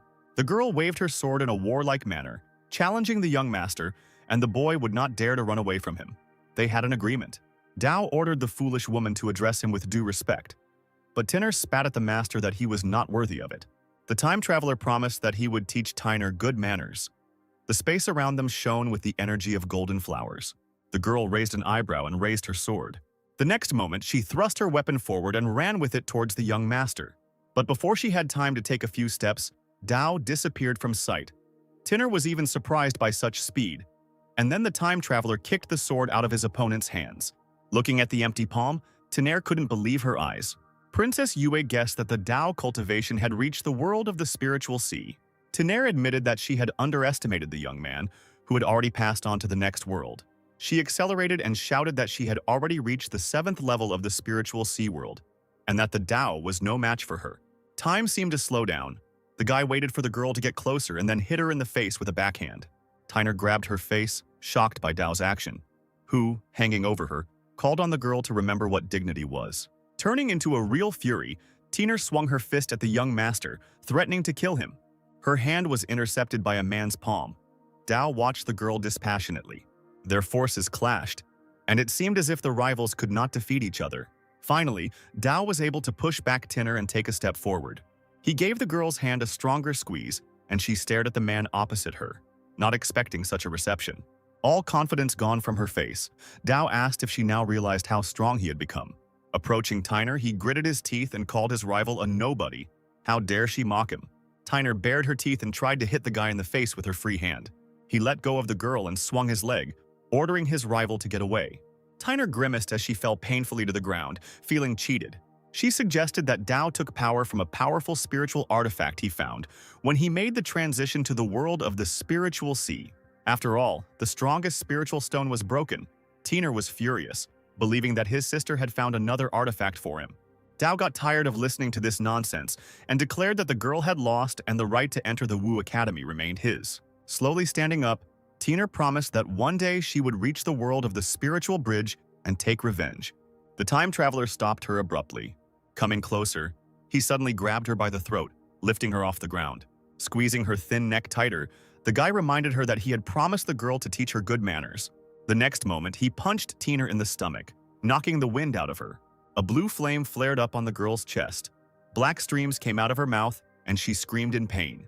Dao, considering her crazy, reminded her that the Chen family belonged to him alone. Dao, looking at the beaten Tyner lying on the ground, ordered the soldiers to throw her out the gate. They began to laugh at the naive Tyner. She was probably deceived by Yuan, who told her that the young master had not changed at all. While taking her away, one of the warriors did not spare the girl, because she had dug her own grave by treating Dao in this way. Princess Yu addressed the time traveler, saying that what he had seen today had strengthened her admiration. Dao noted her dangerous beauty when the girl asked how he managed to increase his cultivation skills so quickly, to which Dao replied that it was all thanks to the pills. Without them, nothing would have happened. While the princess was coming to her senses from the realization that the pills had not helped, a young man approached the master without removing the fan from his hands. He spoke slyly to Dao, reminding him that he wanted to see him as the head of the Chen family. The time traveler remembered that the young man's name was Yu Ming, and being from an ancient family in the city of Fengyan, he never stopped wanting his family's property. When Ming said he wanted to discuss something, Dao was willing to listen to him. The young man with a sly expression reminded him of the problems in the Chen family and suggested that Dao sell his family winery. The advisor, who heard the conversation, tried to stop Dao from making the purchase with a shout. After all, spiritual wine is a legacy left by the master and his wife. Moreover, it is now the main source of income for the Chen family. The man pointed out that without the sale of spiritual wine, the Chen household would be in trouble. Dao shrugged, turning to Ming, as he had heard. There was no point in selling the winery now. After all, spiritual wine was the main income of the Chen family. The young man clenched his teeth in anger, barely keeping himself from cursing. But suddenly, after a few seconds of silence, Dao asked how much money Ming was willing to offer. The man gathered his last strength and, using the mana remaining in his poisoned body, attacked Dao, demanding that he give him the antidote. Swinging his sword, the boy threw the head of Yu away from himself with one strong blow. The enemy fell on his stomach, sprawled on the cold stones, weakly stretching his hand out in front of him, barely whispering with dry lips that the head of the Yu family should not die such a miserable death. When he let out a tired breath and fell powerlessly to the ground, Min ran up to his father in alarm. Holding the man's head, the boy desperately screamed at Dao, accusing him of murder. The time traveler was not happy with this outcome of events, but he always stood for justice and therefore believed that evil must inevitably be punished. Carefully lowering his father's head to the ground, the enraged Ming flew towards Dao with his fist to kill him and avenge the head of the family. Halfway there, he felt an incredibly ominous aura with his whole being and slowed down. Yan was hovering in the air, controlling the celestial fairy that had already knocked out several of Yu's accomplices. The elder sister could not allow the Chen family to be defiled. The two strangers were thrown to the floor by the impact, leaving a hole in it. It was unknown how quickly the men would be able to recover. Spitting on his accomplices, Ming continued on his way to Dao, who was already waiting for him, holding his sword in front of him. The young master swung his sword, but the agile opponent managed to dodge the sharp blade and rushed past. Flying into the air, the boy ran away, raising dust and leaves from the trees into the air. He promised Dao that he would definitely return to avenge the death of his father. The time traveler chuckled and looked after Min with bewilderment, surprised by his indifference, since he didn't even want to take the body of the head of the family. The boy walked up to the Yu chief and picked up the Xuanyan orb. Who would have thought that Yue would plant an artifact with so much poison on him? The princess's malice was truly frightening. This sphere is probably a treasure. Perhaps there is hope of removing the poison. Dao immediately asked the system to rewind the time of the Xuanyan artifact 30 years into the future. A magical clock appeared in the air. The poison lost much of its power. The system carried out the order. The time traveler's plan worked. Most of the poison was neutralized.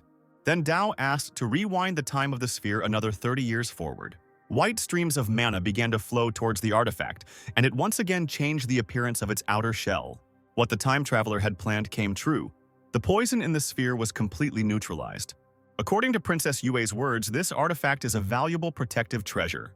As soon as Dao finished manipulating the system, Tai and Yan approached him. The girl asked why her brother hadn't left yet. Tai urged the young master. He felt that there were strong auras heading towards the Chen family. They could appear at any moment. The time traveler worriedly asked his relatives what would happen if he left. The ill-wishers would not calm down until they received the token of a noble king. Grandfather assured Dao that he didn't need to worry, since he was the hope of the Chen estate. The young master interrupted him with a wave of his hand. He decided to stay, in case of extreme necessity of escape. The guy would leave the estate immediately and without hesitation. The man had no choice but to agree with the stubborn Dao. He added that the young gentleman valued honor and kinship, and in addition to the charisma passed on to him by his master and mistress, all this aroused admiration. Yan said enthusiastically that her brother was a real man, in every sense of the word. Suddenly, Old Man Chen covered the young heirs with his hand. All three of them looked up at the sky, sensing someone else's aura. Right above their heads, a divine horse-drawn carriage was rushing at full speed. Tai recognized the new arrivals. It was Qi Laomo from Mount Fukong. The man didn't expect that even this old bastard would arrive at the estate. The divine chariot was surrounded by warriors from another family. They hovered among the clouds, looking for the token of the noble king. One of them, lowering himself, muttered thoughtfully that there had clearly been an aura fluctuation here, but now it had disappeared. The rest of the estate's warriors gathered around Dao, led by Yue, their main goal being to protect the Chen family and the young master. Voices dripping with anger came from the carriage, one of them remarking on the wonderful view. There was a roar of laughter. These people loved it when their opponents raised a shout. It turned out that the voices were coming from the guards of the Shengqian sect. No one expected them to come. Yan noticed that the family was lucky that only a little bit of the token's aura leaked out. Otherwise, it would have attracted many more masters. The girl turned around abruptly when she heard someone calling her name. The imperious second prince appeared at the estate with his advisors, and he slyly announced that failing today's test would result in unimaginable consequences. Dao, irritated, without even greeting the man, ordered him to speak more clearly. The prince directly stated that he would offer his help in deceiving young Miss Yan into agreeing to his proposal. The time traveler covered his sad sister with his body, declaring that he would not agree to such a condition. The corners of the second prince's lips twitched as he tried to convince the young master that the Chen estate was currently on the brink of disaster. The time traveler exclaimed irritably that this did not concern outsiders, and he, Chen Dao, would never take advantage of his older sister's happiness for someone else's benefit.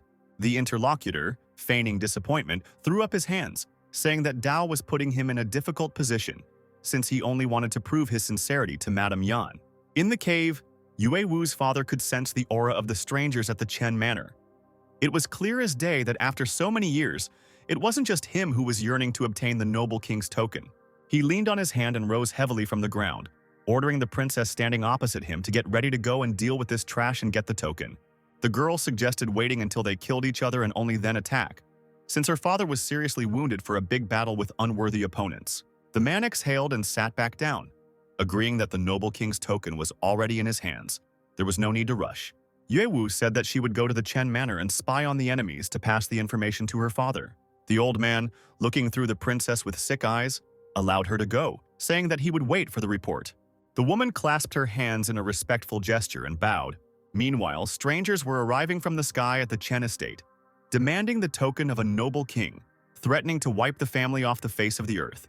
The second prince beamed a smug smile as his ambassador took the floor to persuade Dao to accept the great favor of siding with the Chen family that the prince was offering. Stretching out his hand with a glowing weapon in front of him, the newcomer eagerly offered to try to do what the master had planned. The opponents did not wait. Uniting in a circle, they gathered to attack in order to capture the young master of the Chen family and take away his noble king's token. Yan and Tai stepped forward as Dao, and the old man challenged the enemy to ask if they thought the Chen family was helpless. The guards of the Shengqian sect jumped out of the carriage with mocking smiles and rushed at the time traveler. They also wanted to join in the fun. One of the brothers was already confidently extending his hand to Dao. shouting that he would take this brat on himself. The second one, grimacing, demanded that his brother slow down and give him the head of the family. Yan, generating mana in her hands, turned to her brother, demanding that he hide and not fight so recklessly. But Dao, leaning forward, was ready for battle. He swung his sword around, releasing a wave of light blue light into the air. A furious force struck one of the brothers in the chest. He coughed up blood, and a ridiculous expression froze on the guard's face. The energy of the newcomer threw the man back, hitting the other warriors. The second prince's advisors were amazed by the youth's powerful sword swing, and they realized that he had reached the level of the spirit bridge. The second prince, watching this, was no less surprised. One of the young master's swords had become several times stronger than his. The younger guard dropped to the ground and picked up his unconscious older brother, clutching the wound on his shoulder as the man sobbed in grief. The enemy's eyes turned bloodshot and he roared, claiming that Dao had killed his brother. The time traveler spat in his direction that it served him right. They asked for it. Suddenly, the guard increased in size, becoming taller than the manor building. The clothes on his body cracked. Black mana wafted from the man's mouth. He lifted his older brother's body with one hand, which now looked like a rag doll. The guard, clasping him with both arms, began to sob, demanding that they become one and never be separated. Shedding huge tears on the floor, the man pressed his brother's corpse, swallowing it whole. He stood up, straightened up, and shouted furiously that he would make Dao pay with his life. The second prince's confidant warned his master because the aura of the dwarves had grown several times when they united into one. Seeing the giant bending over her brother, Yan screamed, realizing that he was in trouble. She had to protect him at any cost, and immediately flew in that direction, calling on Dharma. A voice rang out from the heavens, saying that the Chen family was now doomed to die. Commanding the huge avatar, the princess ordered the enemy to get away. The sky fairy squeezed the chariot in her huge hand, leaving only splinters of it. But the avatar's palm was stopped by an old figure with a face withered from age. Chi Laomo exclaimed that Yan was just a helpless baby in front of him.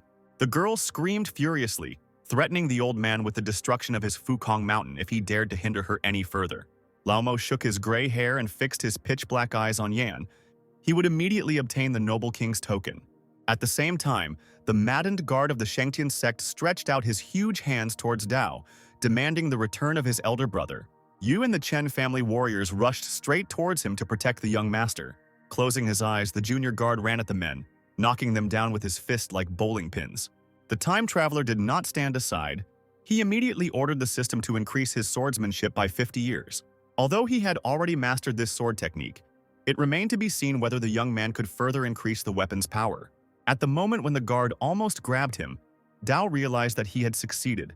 A huge number of secrets about this sword technique appeared in his consciousness, and the power of the weapon increased several times. The wounded Yue jumped to his feet and screamed the young master's name, looking at him tensely. Lamo Yan, who was fighting with the old man, turned around and also saw the giant guard looming over her brother. A long blue stripe from the Dao sword appeared along the junior guard's arm. Then a stream of force hit the man, causing him to stumble back and fall onto his back. The time traveler, completely engulfed in bright light, raised his sword up, calling on everyone present to listen to him. The young leader declared that anyone who attacks the Chen family today will be killed. All the opponents gathered above the estate let out a breath of amazement upon seeing the master's technique. They had never even seen anything like it before. The second prince opened his mouth in confusion. How could the weapon become even more powerful? The man's pride was hurt. After all, Dao was mediocre. But why did his abilities exceed the second prince's strength? A portal opened high in the sky and a burial box floated out. Everyone present looked up, recognizing its owner. Tai said that the old demon Yinshan is half human, half demon. No one knows how long he lived. A sepulchral, otherworldly voice came from the box, demanding that the Chen family give him the noble king's token. But the time traveler was not frightened by such tricks. Pushing off from the ground, he flew up to the box, shaming the demon for his arrogance. The sister tried to stop the master, and Yinshan rumbled that the young man thought too much of himself since he killed the guard of the Shentian sect. Dao rushed with his sword at the box, shouting that he was not afraid of the demon.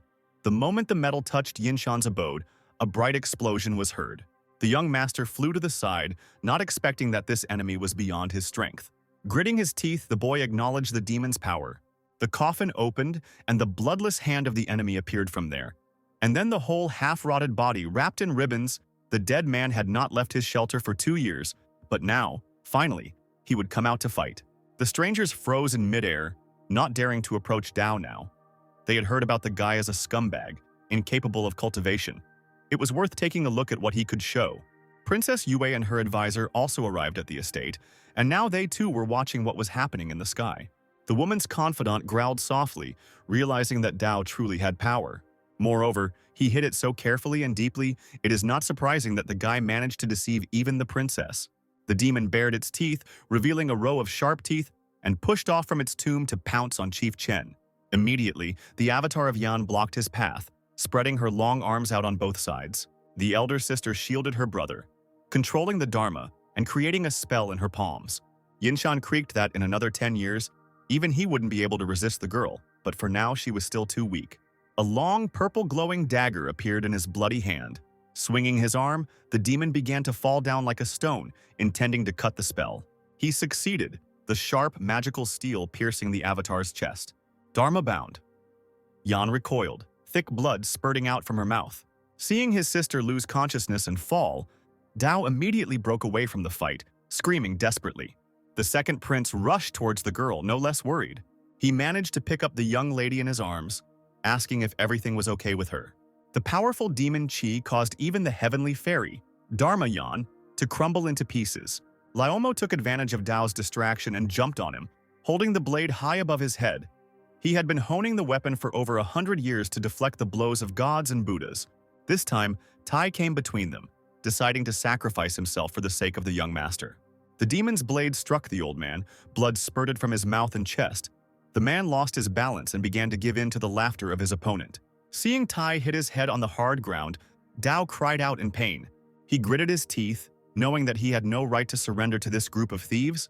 Lamo played with the blade in his withered hands and egged on the young master, suggesting that they measure their strength. Seeing the demon flying towards Dao faster than lightning, the outsiders watching shook their heads, thinking that the young master had overestimated himself. The men thought that the boy was finished because the old demon would definitely cut him into pieces with one blow. The second prince gently but firmly held Yan by the shoulders, who was still eager to help her brother. Seeing his passion suffering, the man ordered his advisors to save Dao. The men took to the skies, promising to do their best, but not hiding the fact that it might be too late. Tai, who had come too, struggled to rise on his elbows, desperately shouting the young master's name. Princess Yue and her confidant continued to watch the events unfold. The woman was sure that Dao was not able to withstand this blow. Seeing someone else's mana so close, the time traveler cursed. But at that moment, an idea came to his mind. The boy asked the system to roll back the blade in the hand of the old demon Yinshan 50 years ago. Seeing the demon's thin streams of energy running back, Dao himself rushed towards the enemy. The two swords clashed, and the time traveler found himself face to face with a mad, decaying old demon. But when his blade became covered in cracks, Yinshan was no longer laughing. Having crushed the weapon to its core, Dao pushed the enemy with force. Their figures were covered in a whip of bright energy. The decrepit body fell down, landing on the stonework. The second prince's advisors immediately landed nearby, retreating back in fear. One of them could not even imagine what he would witness, and could only open and close his mouth, stuttering. The demon rose to his feet, holding in his hand only the stub of the blade he had cultivated for over 100 years. Yan, with her spirit revived, blossomed before our eyes, watching her younger brother's success. Those who watched the battle in the sky were amazed. The guy's cultivation level was the simplest. The sword also looked like an ordinary one. No one understood how the guy managed to defeat the demon. Princess Yue stepped forward, seriously reporting that the young master had amazed her with his strength. But the confrontation was not over yet. Disgraced by how easily a man could destroy the work of many years, Yinshan rushed towards Dao with his bare hands, threatening to wring his neck. At this, the time traveler pointed his sword forward, ordering the old demon to stop lying. The guy brought the sword down on the enemy with all his might, and the blade immediately lit up with an incredibly bright golden glow. The demon, puzzled, stepped back, frightened by this outburst. He looked at the young man in shock, spitting out scraps of bandages falling onto his face, asking how such a worthless thing could withstand his attack. Now those who came to take the seal by force no longer considered Dao a weakling, because he fought on equal terms with the old demon, the one who had cultivated several hundred years more than the young master. The time traveler pressed his hand to his chest. The Xuanyin sphere was an incredible treasure. It helped him block a significant part of Yinshan's power. Princess Yue guessed that this was the very sphere she had hoped to use to kill the boy. and emitted an aura fluctuation. Her advisor reported that he had discovered that there was no poison in the sphere and did not understand how this was even possible. The princess smirked, realizing that Dao was clearly hiding something, and managed to surprise her. The demon decided to take advantage of the warriors' floating idol and suggested that they join forces. Laughing with a sepulchral laugh, he asked if they wanted to wait until more people arrived. Without wasting any time, the warriors rushed towards the young master with bloodthirsty smiles on their faces, intending to take the token. On behalf of Dao, Tai spoke out along with his family's confidants, calling on them to listen and obey. To protect Dao, Ye echoed him, rushing forward. He prioritized the life of the one who once saved him. Yan, having gained strength, also hurried to help her precious younger brother. Finally, even the younger members of the family did not stand aside. Gathering their strength, they also ran towards the opponents. Princess Yue was amazed by this sight. She never thought that the family, which had always been in disarray, was now acting so unitedly under the leadership of the young master. But her advisor had no illusions. Even in that case, under the pressure of several strong opponents, the Chen family was still doomed.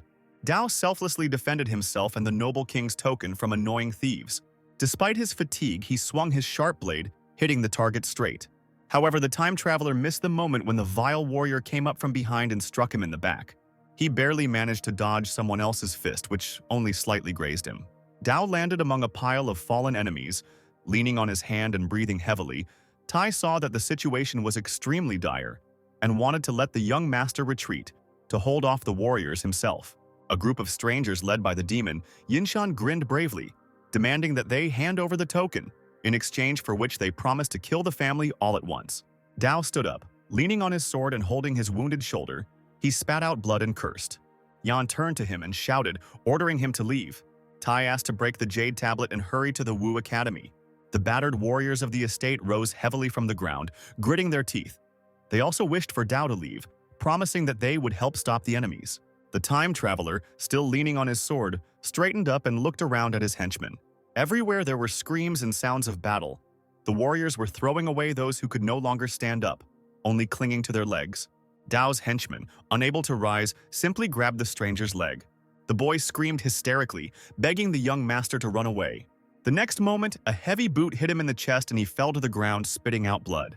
He reached out to Dao with a trembling hand, whispering that as long as he lived, the Chen family existed. The other wounded echoed him, repeating the same words, asking them to leave. As soon as Tai was distracted, a demon pounced on him from above, raising a clawed hand.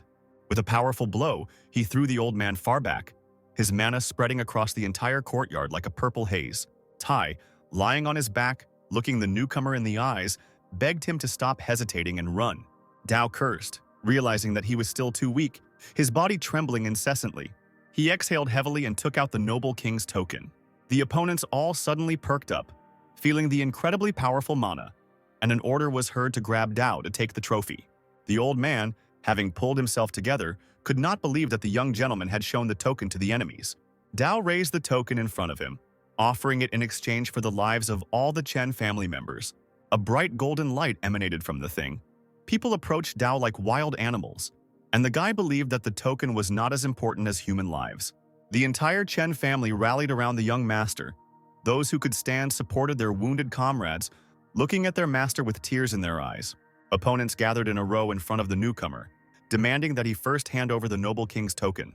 Clutching the trophy in his hands, Dao grinned, saying that there was only one token, and he had to choose who to give it to. At once, the former allies turned on each other, slowly drawing their swords from their sheaths. Bloodless lips spread into a sly smile.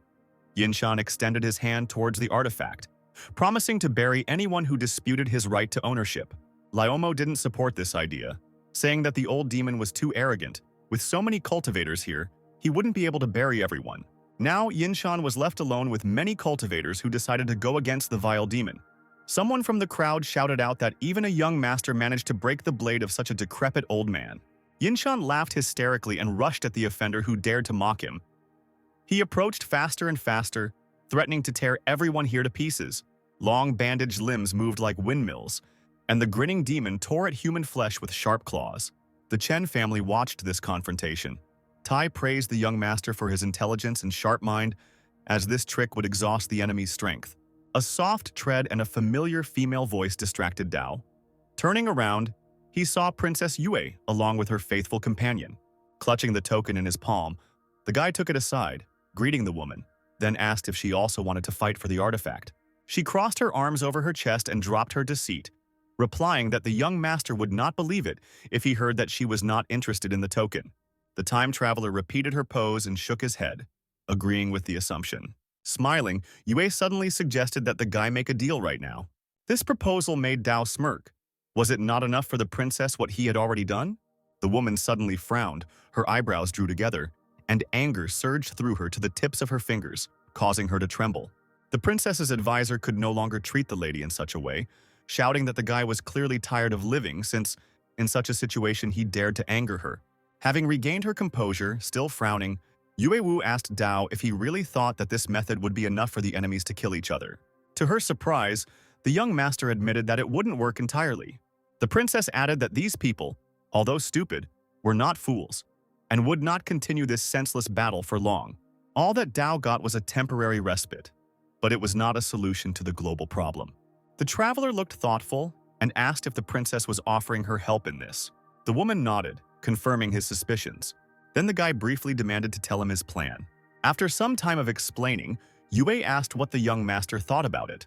First, he decided to clarify what the benefit would be for the princess. She did not give a clear answer, limiting herself to saying that Dao himself would find out when the time came. Realizing that the choice was limited, the time traveler agreed to trust her.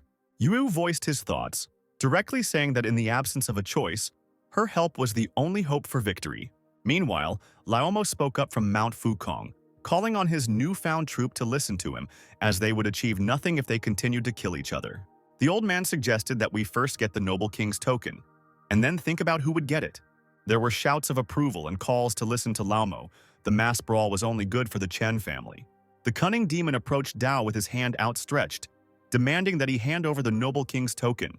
He shook his head, replying that such scum were not worthy of receiving his family's artifact. The warriors did not seem to expect disobedience. Since the young master was going back on his word, he wanted to be beaten. The old man gnashed his teeth. This brat young master was truly tired of life. Flying into the air, he headed towards Dao, intending to dig his claws into his neck and rip his head off. Princess Yue stepped in front of the boy, pushing him away with her hand, and demanded that he stop. This actually made Laomo pause and look puzzled at the unexpected alliance. The warriors mockingly asked who this woman was, but it didn't matter. Just tear off her head at the same time, let her join young Master Chen in the afterlife. Yue stood fearlessly in front of the old demon, saying that Dao had spoken correctly. None of those present are worthy of the token of a noble king. The old man was amazed at the impudence of the little girl who dared to provoke them. He didn't care what clan Yue was from. Laomo was going to deal with her right now. The woman, without losing her composure, just smirked in response to these words. She suddenly raised her hand up, calling out to her father, and a purple summoning portal immediately appeared above the princess's head. The old man recoiled, not understanding what was happening. At that moment, a hand extended from the portal and reached straight towards the demon's gray head. He realized that he couldn't take a step when the king's hands dug into the evil spirit's shoulders. The demon's figure was illuminated by a bright flash, and a heart-rending hoarse cry was heard. The group of warriors retreated back, seeing that even the old demon Qi was unable to resist. The mighty king emerged from the portal and now stood before those present. They could feel his genuine aura of a ruler. The man levitated in the air, boring into everyone in the courtyard of the estate with a heavy gaze. With a broad smile, the king declared that as long as he was here, no one would dare take away the noble king's token. The men trembled, realizing that in front of them was Emperor Qin himself. He had been badly wounded earlier. Poison had seeped into every organ of the man, but he still survived. Yinshan exclaimed mockingly that the poison had not been completely removed from the king's body, judging by his appearance. The man ordered the demon to be silent. Despite the poisoning, he would kill anyone who dared to take the noble king's token. Yinshan gave him a menacing look from under the bandages and rumbled that he would get the token no matter what. The warriors shouted that Emperor Qin was too self-confident. He was heavily poisoned and should be on the verge. There was no need to fear him. As soon as the men asserted their superiority in the fight, the king appeared behind them faster than lightning. A brown, murderous aura illuminated his figure, and the emperor laughed loudly. He promised to make sure that none of the warriors left here alive. Dao didn't expect Emperor Qin to be so strong. He glanced at Princess Yue, guessing the reason for her confident look. The woman, without turning around, asked the young gentleman if he was scared. The time traveler answered honestly that no, but there was something that aroused curiosity. A huge beam of fire almost hit the guy, passing right over his head. This emperor was proving his boundless strength by knocking the old demon Yinshan to the ground. As he fell, some object landed at Dao's feet with a clang. It was Yinshan's yin blade, and the time traveler immediately picked it up. Standing up, Qin looked around the crowd, asking with a threatening voice who else here wasn't afraid to die. The warriors instantly lost all their fighting spirit, lamenting that the emperor was too strong. No matter how valuable the token was, he was not worth their lives. Having risen into the sky, the man defiantly asked Yue where the noble king's token was and demanded that it be given to him. The woman extended her hand, asking the young master to hand over the artifact in exchange for the lives of the Chen estate. The guy replied that the token was not with him now. During the battle, the time traveler secretly gave it to someone to hide in another place. The man shook his head and asked sharply where exactly the artifact had been taken. Dao pointed his finger to the side, deciding to ask someone to bring Emperor Qin to the hiding place. Yue smiled and replied that that wouldn't be necessary. Let the young master take them himself. The time traveler returned the smile and agreed. Immediately, the voices of Tai and Yan were heard. They wanted to stop the head of the family from making such a rash decision. Turning around, Dao winked at his sister, telling her to calm down because he would be back soon. The second prince asked the emperor not to harm the young master, and he replied that he would, but only in exchange for the token of a noble king. A flash of energy froze on the king's fingers, and the man demanded that his family let him leave. Dao stepped back in confusion, not understanding what he wanted. Suddenly, the king soared into the air and disappeared right before the eyes of those present. The second prince explained that Qin himself was once a respected cultivator of the noble king, but he was poisoned and his cultivation weakened, the man's status was preserved, and even the royal family could not interfere with his affairs. Yan clenched her fists, vowing that if even one hair fell from her younger brother's head, she would definitely destroy the entire Qin clan. Dao showed the way to the token. The group found themselves far from the estate in a picturesque forest. The emperor impatiently asked the young master where the artifact was hidden and when they would arrive at the place. The time traveler exclaimed that they had arrived and pointed his finger towards a large stone standing in the clearing. The emperor landed on the ground first, followed by Dao and Yue. The guy approached the stone, saying that he hid the token under it, as he ordered his people to do. The old man broke into a smile, ordering the princess to watch over the young master while he took out the noble king's token. The woman glanced sideways at the cunning Dao, offering to allow her to go and get the artifact herself. Qin agreed, keeping the boy's figure in his sight. Yu walked around the huge stone from all sides, carefully examining the ground, and finally turned around with a cry of victory and a box in her hand. The man abruptly snatched the box from her hands, a mad gleam playing in his eyes. His face distorted with joy, he opened the lid with a trembling hand. But as soon as the box opened, the man fell to his knees and screamed, blinded by the golden glow. Whatever was inside was burning his eyes. Qin covered his face with his hands, shaking his head. He shook his fist and turned menacingly towards Dao, accusing him of plotting against the emperor. The man rushed towards the boy, threatening to tear him to pieces. But before he could even get close to the young master, a magical wave blocked his path, knocking him off his feet. Dao continued to stand calmly in place, while tentacles burst out from under the ground, firmly trapping Qin. He realized that he was trapped.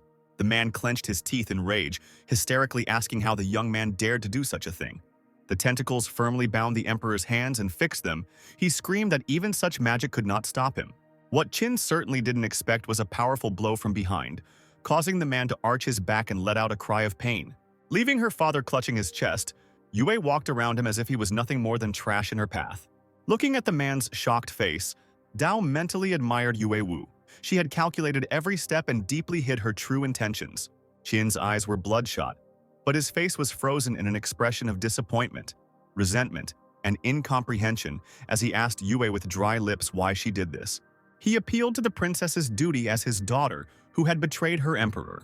Looming over her father, Yue smiled bitterly as she remembered that in all these years, he had never treated her like a daughter, let alone like a human being.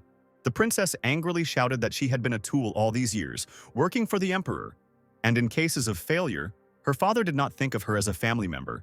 Now she had enough. The man found himself locked in a magical trap. He realized that it had been created for a long time, which meant that Yu had been planning to betray him for a long time. The woman admitted with a smile that she had been stealing the Chen family's wealth all these years just to improve this trap. Dao rolled his eyes, cursing under his breath.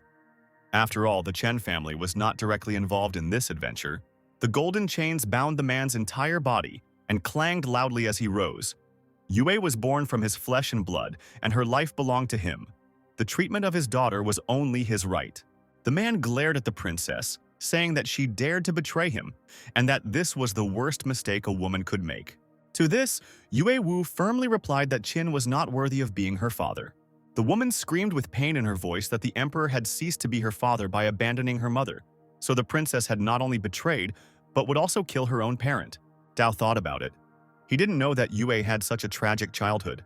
Pulling herself together, the princess told her subordinate father with a smirk, and as a sign of respect for their relationship, she would leave his body untouched. The man leaned forward, gathering dark energy in his hands. He laughed, laughing at Yue's attempts to kill him. The woman waved her hand, ordering the golden beam to bind the man in front of her. Blue tentacles extended from the marks on the floor and began to wrap around Qin's body, holding him tightly in their grip. He screamed furiously and began to writhe, tearing the tendrils apart right on himself. Finally, the man freed himself and shouted that he was the cultivator of the noble king. The princess would not dare to commit patricide. Ignoring his words, Yue Wu drew her sword and rushed straight towards the emperor with all her speed. A blue mana shield appeared in front of her. Two powerful energies collided. The princess struck the man's hand with her sword, and blood spurted. It seemed like the sharp blade couldn't harm Qin. The flesh seemed to heal instantly. The red eyes burned a hole in his daughter, asking her to see if she could kill him first. Yue Wu jumped up, exclaiming that the emperor should not even dream of escaping because he did not deserve to live.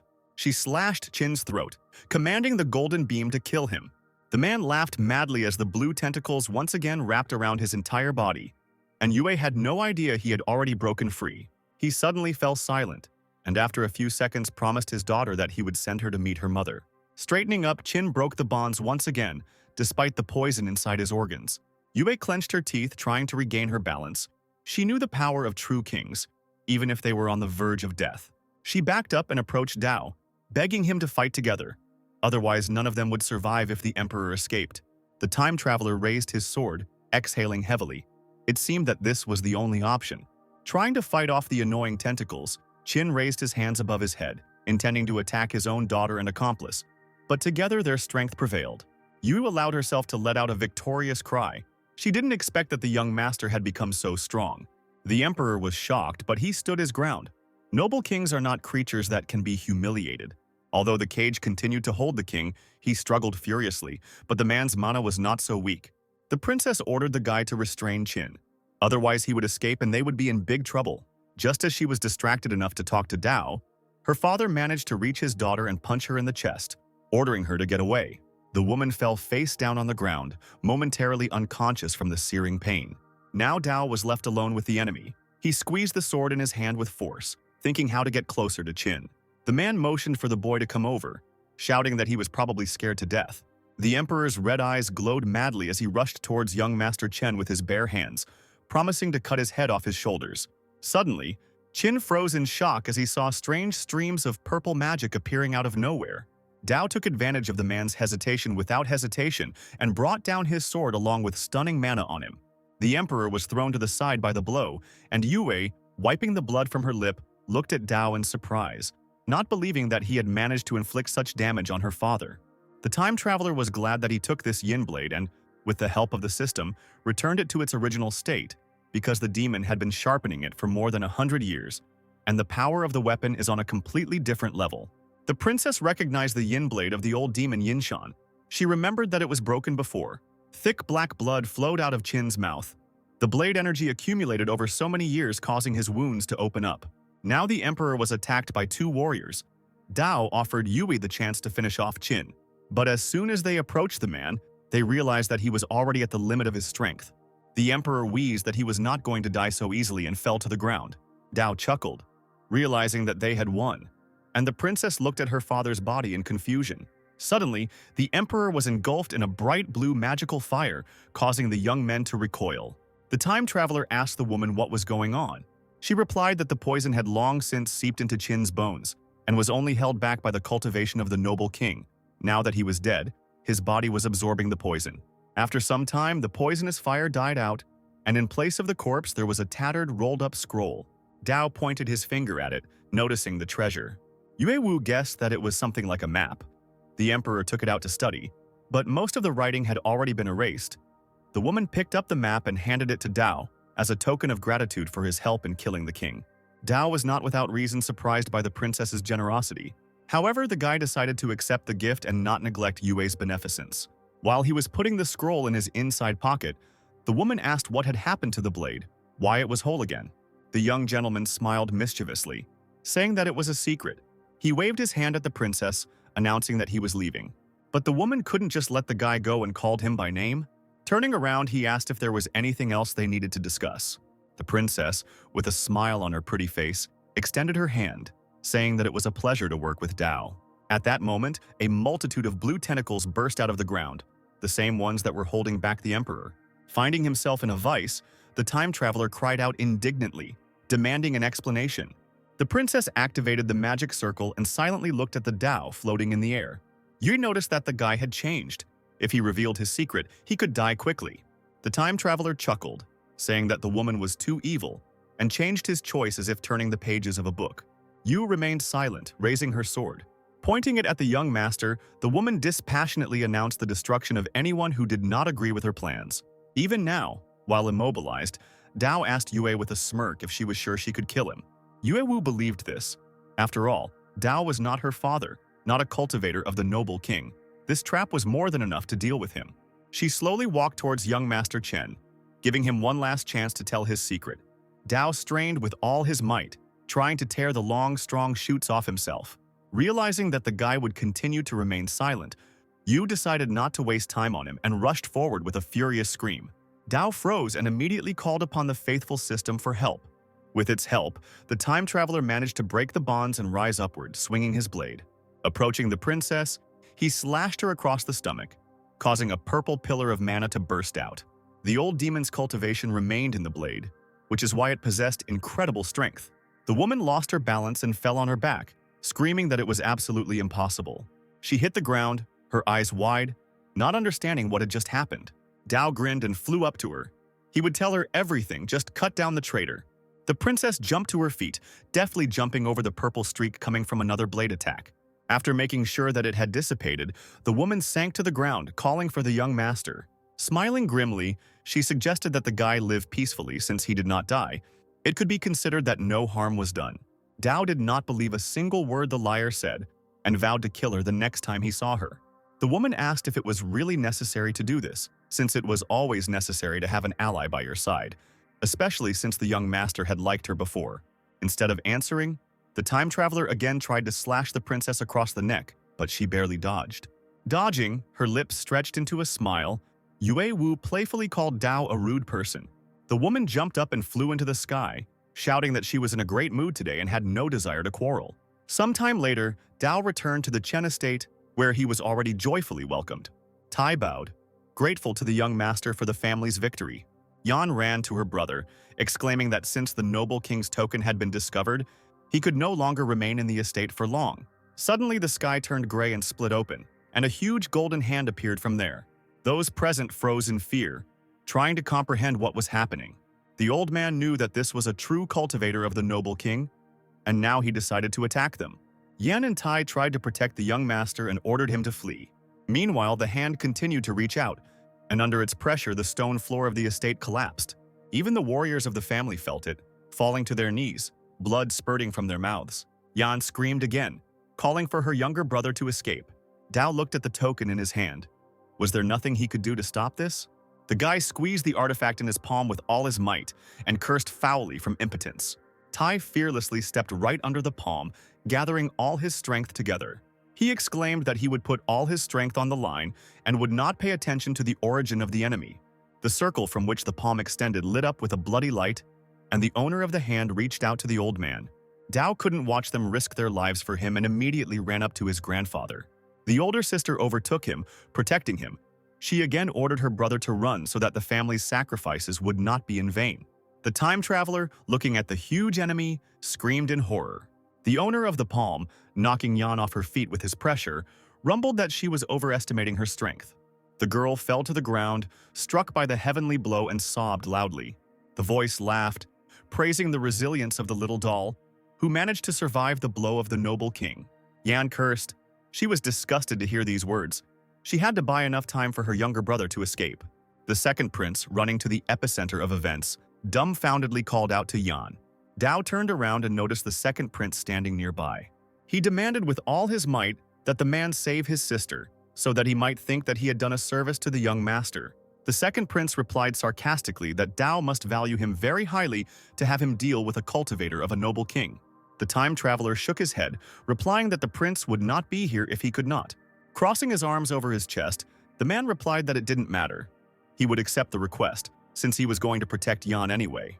And judging by what the young gentleman has done recently, his services will be worth a lot in the future.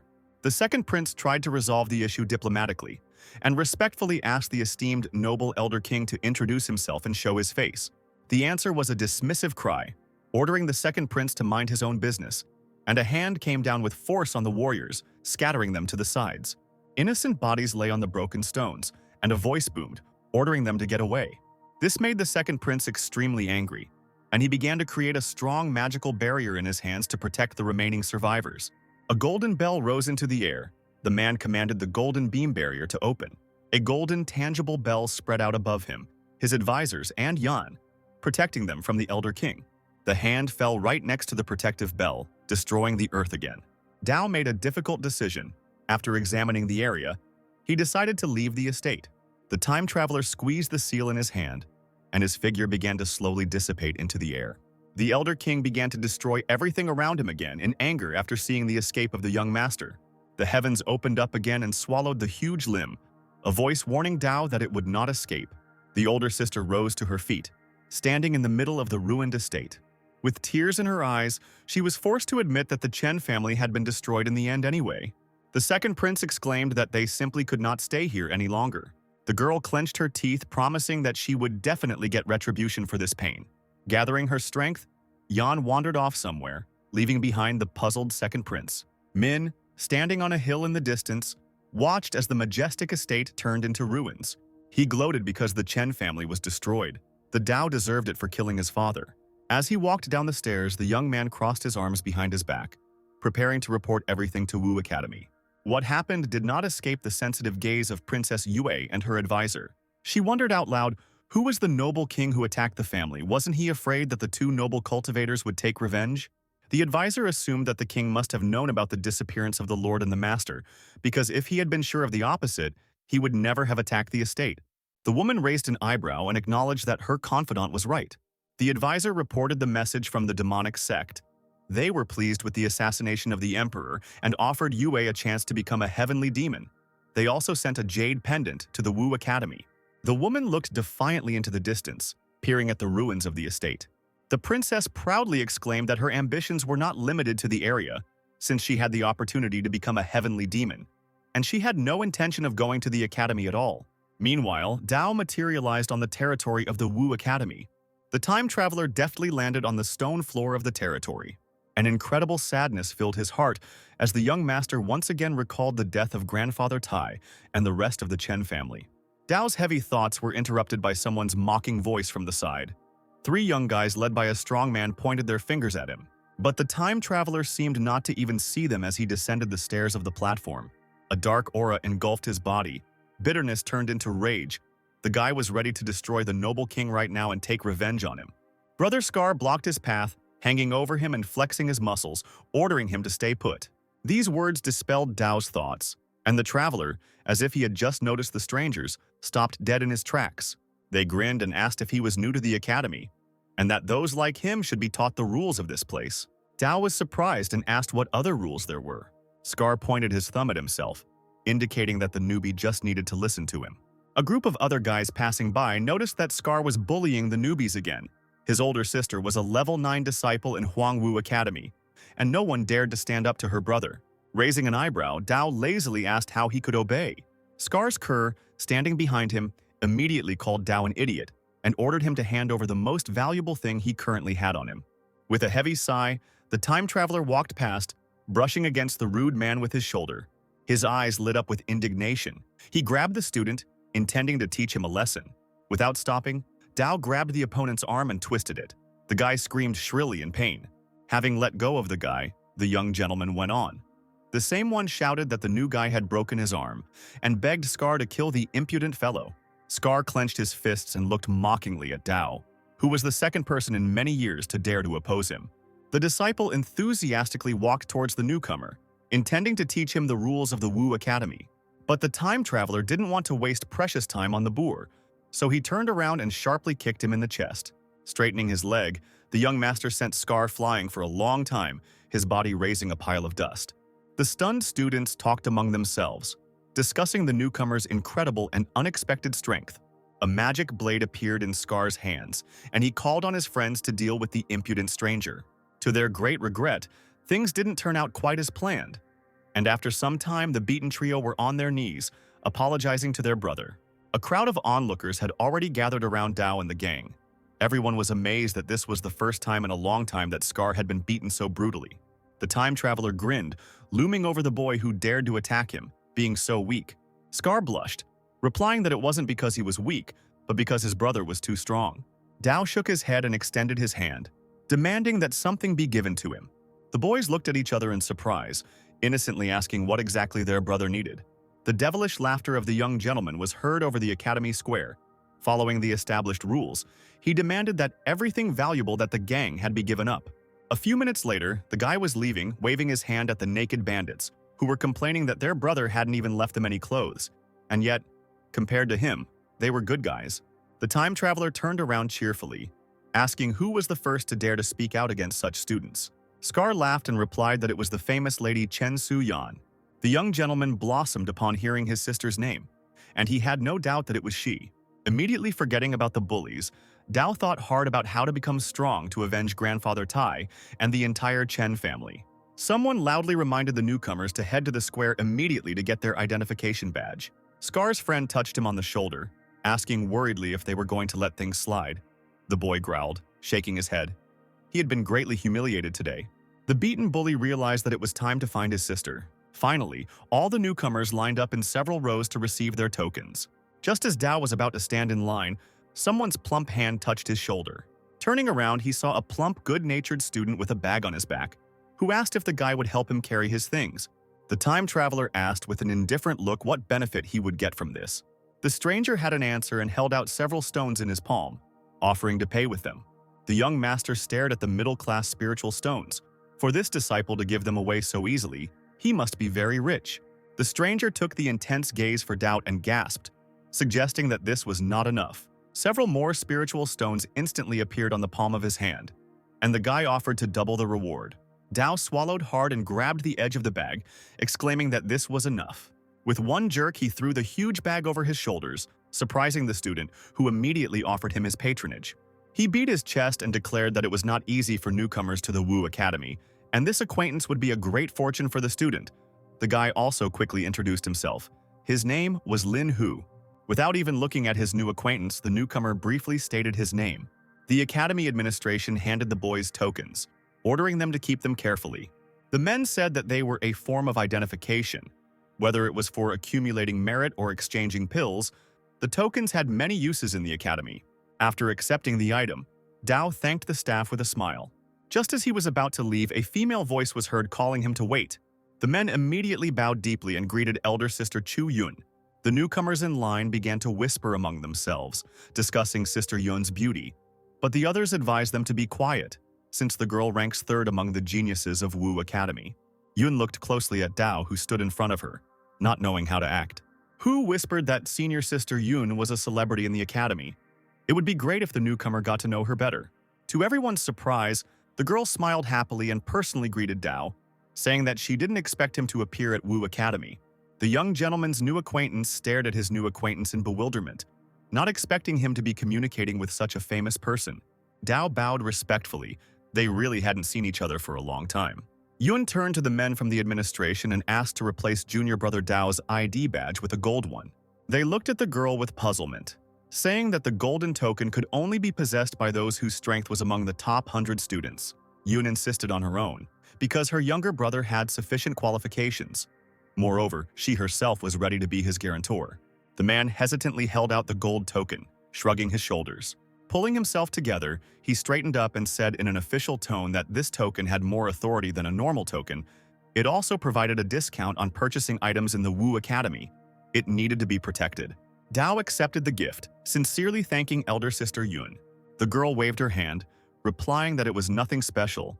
Let the young master accept this token as a token of gratitude for saving her life last time.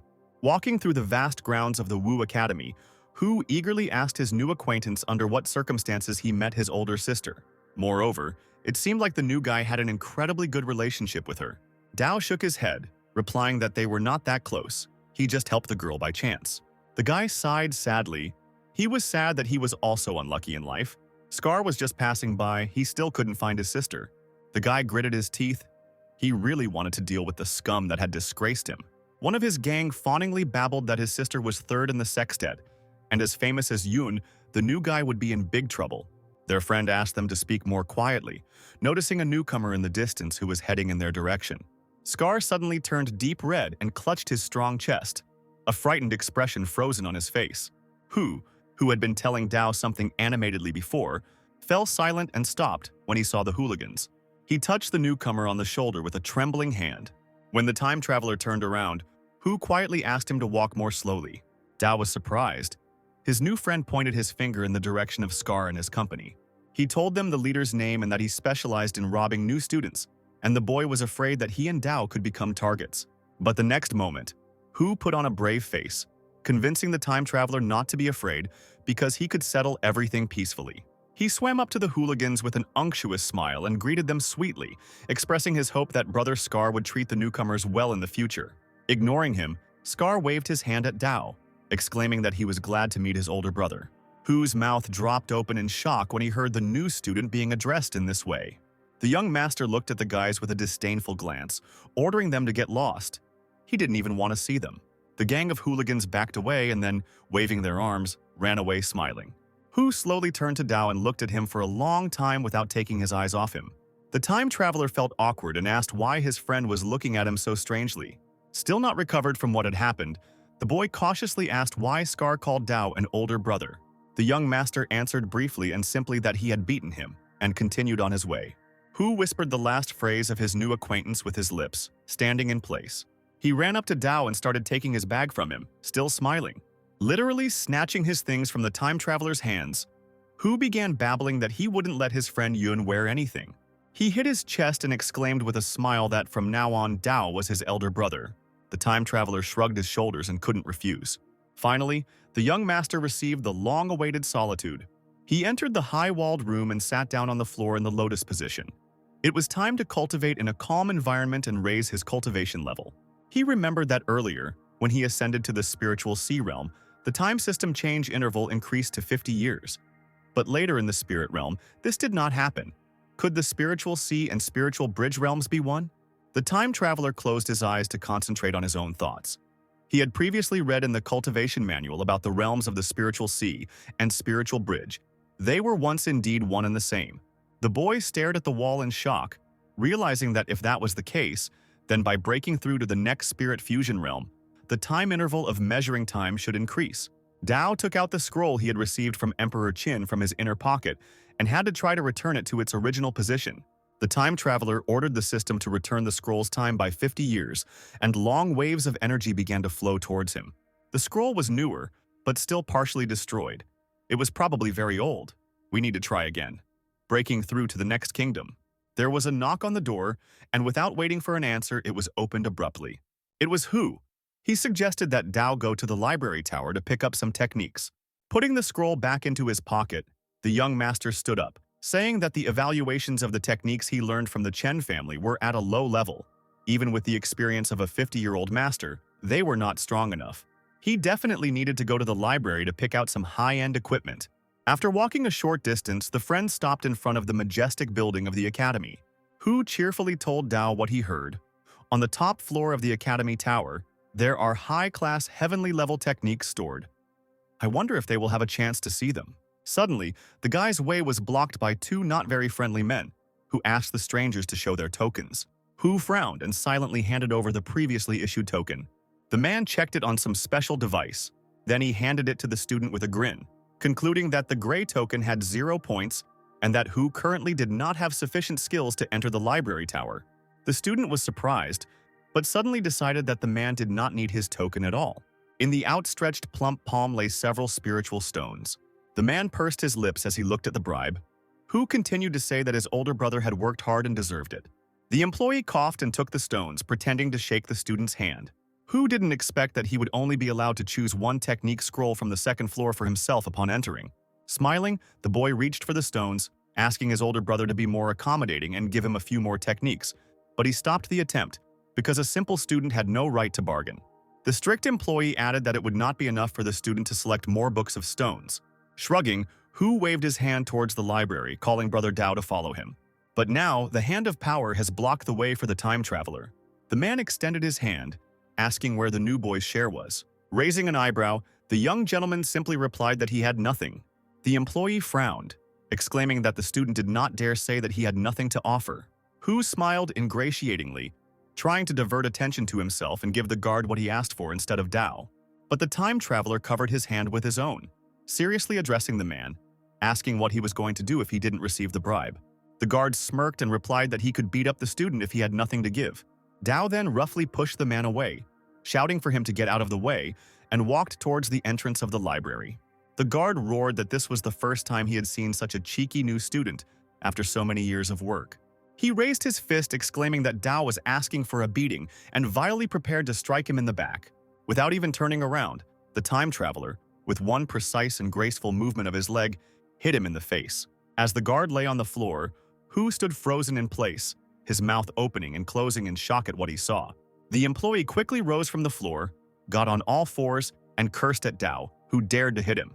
Having recovered, the man attacked the student, deciding to teach him a lesson. Hu put his hand forward, trying to warn his older brother not to play with fire.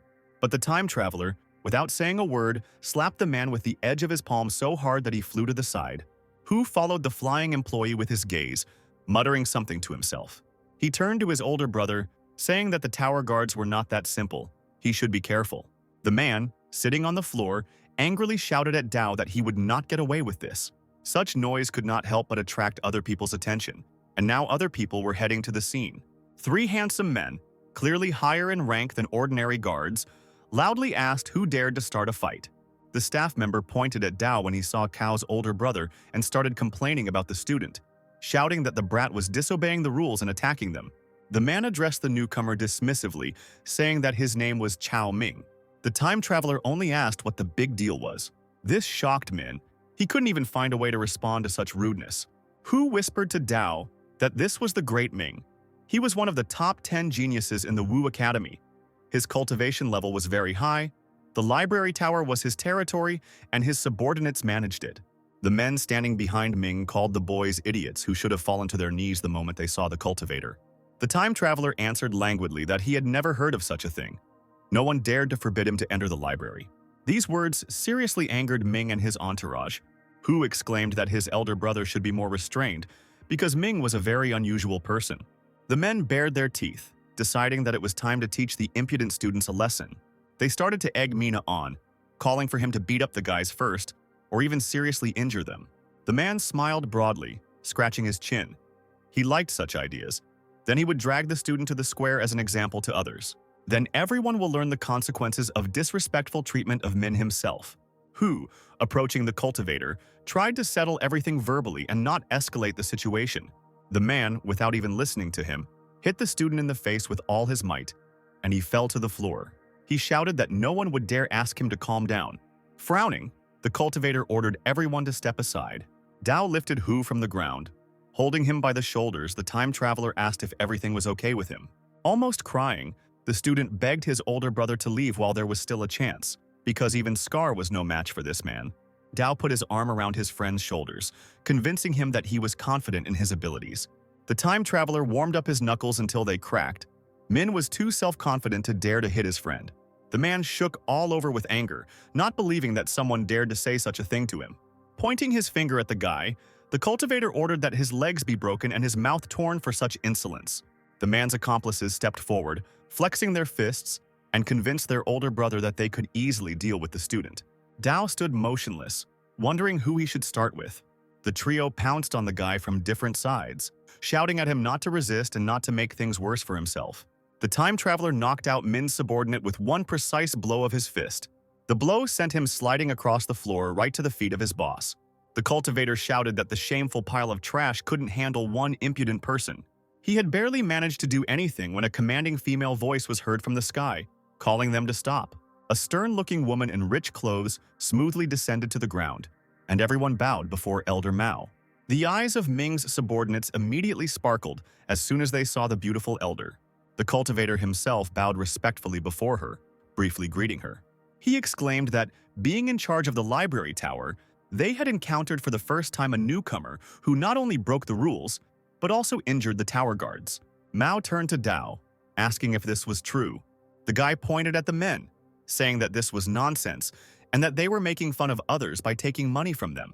Min explained the reason why the guards charged a fee. It was a deposit for the scrolls with techniques, so that new students would not damage the scrolls. The deposit would be returned to them after they handed in the training material. The guard confirmed his words.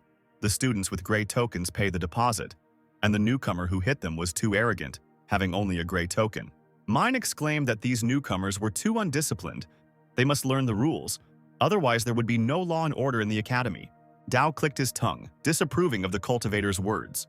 He proceeded to the young master, promising to detain him and personally place him in the academy prison. At that very moment, the time traveler gave the man a resounding slap in the face. He grabbed his cheek and looked in shock at the one who dared to hit him. Many students had already gathered around the company, and they gasped when they saw that someone dared to hit their older brother. The cultivator angrily demanded an explanation today. Dao pulled out a gold token with a jerk, asking if it was enough. The students were amazed again and began to whisper among themselves. Min couldn't believe that the new student had a gold token on him. Hu smiled and said that the gold token was given to the disciple by Yun as an exception. Min immediately sank upon hearing the familiar name. Now it became clear why the newcomer dared to speak out against him. Because the guy was supported by Yun herself. Elder Mao spoke up. She demanded that the case be closed. Demanding deposits was against the laws of the academy. The guards had to stop this. Min, having become meek, promised that he would immediately cancel this rule. The elder turned around abruptly, ordering her to be let through to the entrance of the library tower. The cultivator's subordinates ran up to him, urging him not to let go of the offspring that had deprived them of their source of income. Ming approached Dao, threatening that life at the academy would be a living hell for him since he dared to cross his path. The time traveler fearlessly walked around him, replying that this had not yet been decided. Finally, Hu and Dao entered the library tower. Hu exclaimed in amazement that each stone here represented a specific technique. Elder Mao came out to them and told them that there were 5 floors in the tower, and with each floor the techniques became stronger. Only after mastering more than 10 techniques on each floor can one enter the next one. Almost all the students with good abilities in the Wu Academy practiced the techniques from the 5th floor. Dao bowed respectfully to the woman, thanking her for her story. Ming crossed his arms over his chest, mockingly advising Mao not to tell the guys about this, since they could only dream of getting to the 5th floor. The man mockingly called Dao, calling him his younger brother. The cultivator said that he would wait for him on the 5th floor and mockingly hoped that nothing bad would happen to him along the way. The time traveler responded in kind, stingingly saying that everything would be fine with him. As the man passed by, he noticed that Dao was at a loss. The time traveler, looking at the library column, ordered the system to increase the training time for the Scorching Sun sword technique by 50 years. Long golden energy waves engulfed the young master's body. After increasing the time, the mastery of this technique is complete, but it is too weak. You need to strive upward to increase the strength. Hu called out to his older brother, boasting that he would soon master his first technique. Dao smiled sincerely and congratulated his friend on this. Hu paused for a moment and looked at his student with astonishment, seeing that he was moving on. The time traveler smiled, placing his hand on the gate, which began to glow with a golden flame. The gate swung open, the level up was successful. You realize that Dao had managed to pass through the gate to the 2nd floor, meaning that he had truly mastered the 10 techniques. But it hasn't been more than an hour. Even the geniuses of Wu Academy can't do it so quickly. The guy fell silent and quietly called out to Dao. When he responded, Hu cried out with tears in his eyes that he would always remain his older brother. The young master turned around and shrugged, not resisting. Once on the 2nd floor, Dao also mastered 10 techniques there. He felt his body being filled with immeasurable strength, as expected from the academy. Most of the techniques on the second floor were better than those of his family at the same level. The fashion master muttered happily that he was already on his way to the third floor. Blue fire engulfed Dao's figure as he reached his destination. Mao's eyes widened as he mastered the next 10th technique. The cultivator himself had barely reached the fourth floor. His subordinate stood to the side and praised the cultivator, congratulating him on achieving yet another technique. The man burst out laughing and exclaimed that he had finally done it after 3 whole years. It's finally time to go up to the 5th floor. His accomplices talked among themselves, mocking Dao, believing that he was still on the 1st floor. The cultivator arrogantly asked them what that disciple was hoping for. He's just an insect that can only get in the way. Once Mao reaches the 5th floor, the gap between them will become wider and wider, and from now on, the newcomer will be nothing. As soon as the cultivator crossed the threshold of the hall, he heard a painfully familiar voice behind him. He, not believing his ears, turned around sharply and saw the same impudent student who had hit him. The subordinates were no less surprised, asking themselves whether they were imagining the appearance of Dao. Mao almost growled, angrily asking how he managed to get up to the 4th floor. The time traveler scratched his chin, mockingly asking if the cultivator was interested. The men decided that he was using some kind of trick, because it took them 10 whole years to get to the 4th floor. Coming closer, Dao waved his hand, inviting those present to tell how he did it. After poking the stunned Mao in the chest, the guy ordered him to listen carefully. The head of the academy was his second uncle on his mother's side, which meant he could go to any floor. The cultivator's eyes widened, a bead of sweat running down his forehead from the strain. The time traveler patted the man on the shoulder, noticing that he had messed with the wrong person. Then, as he passed by, Dao advised him to think carefully about his behavior. Mao's subordinate trembled, exclaiming that they had brought trouble upon themselves, since this disciple was actually a relative of the leader.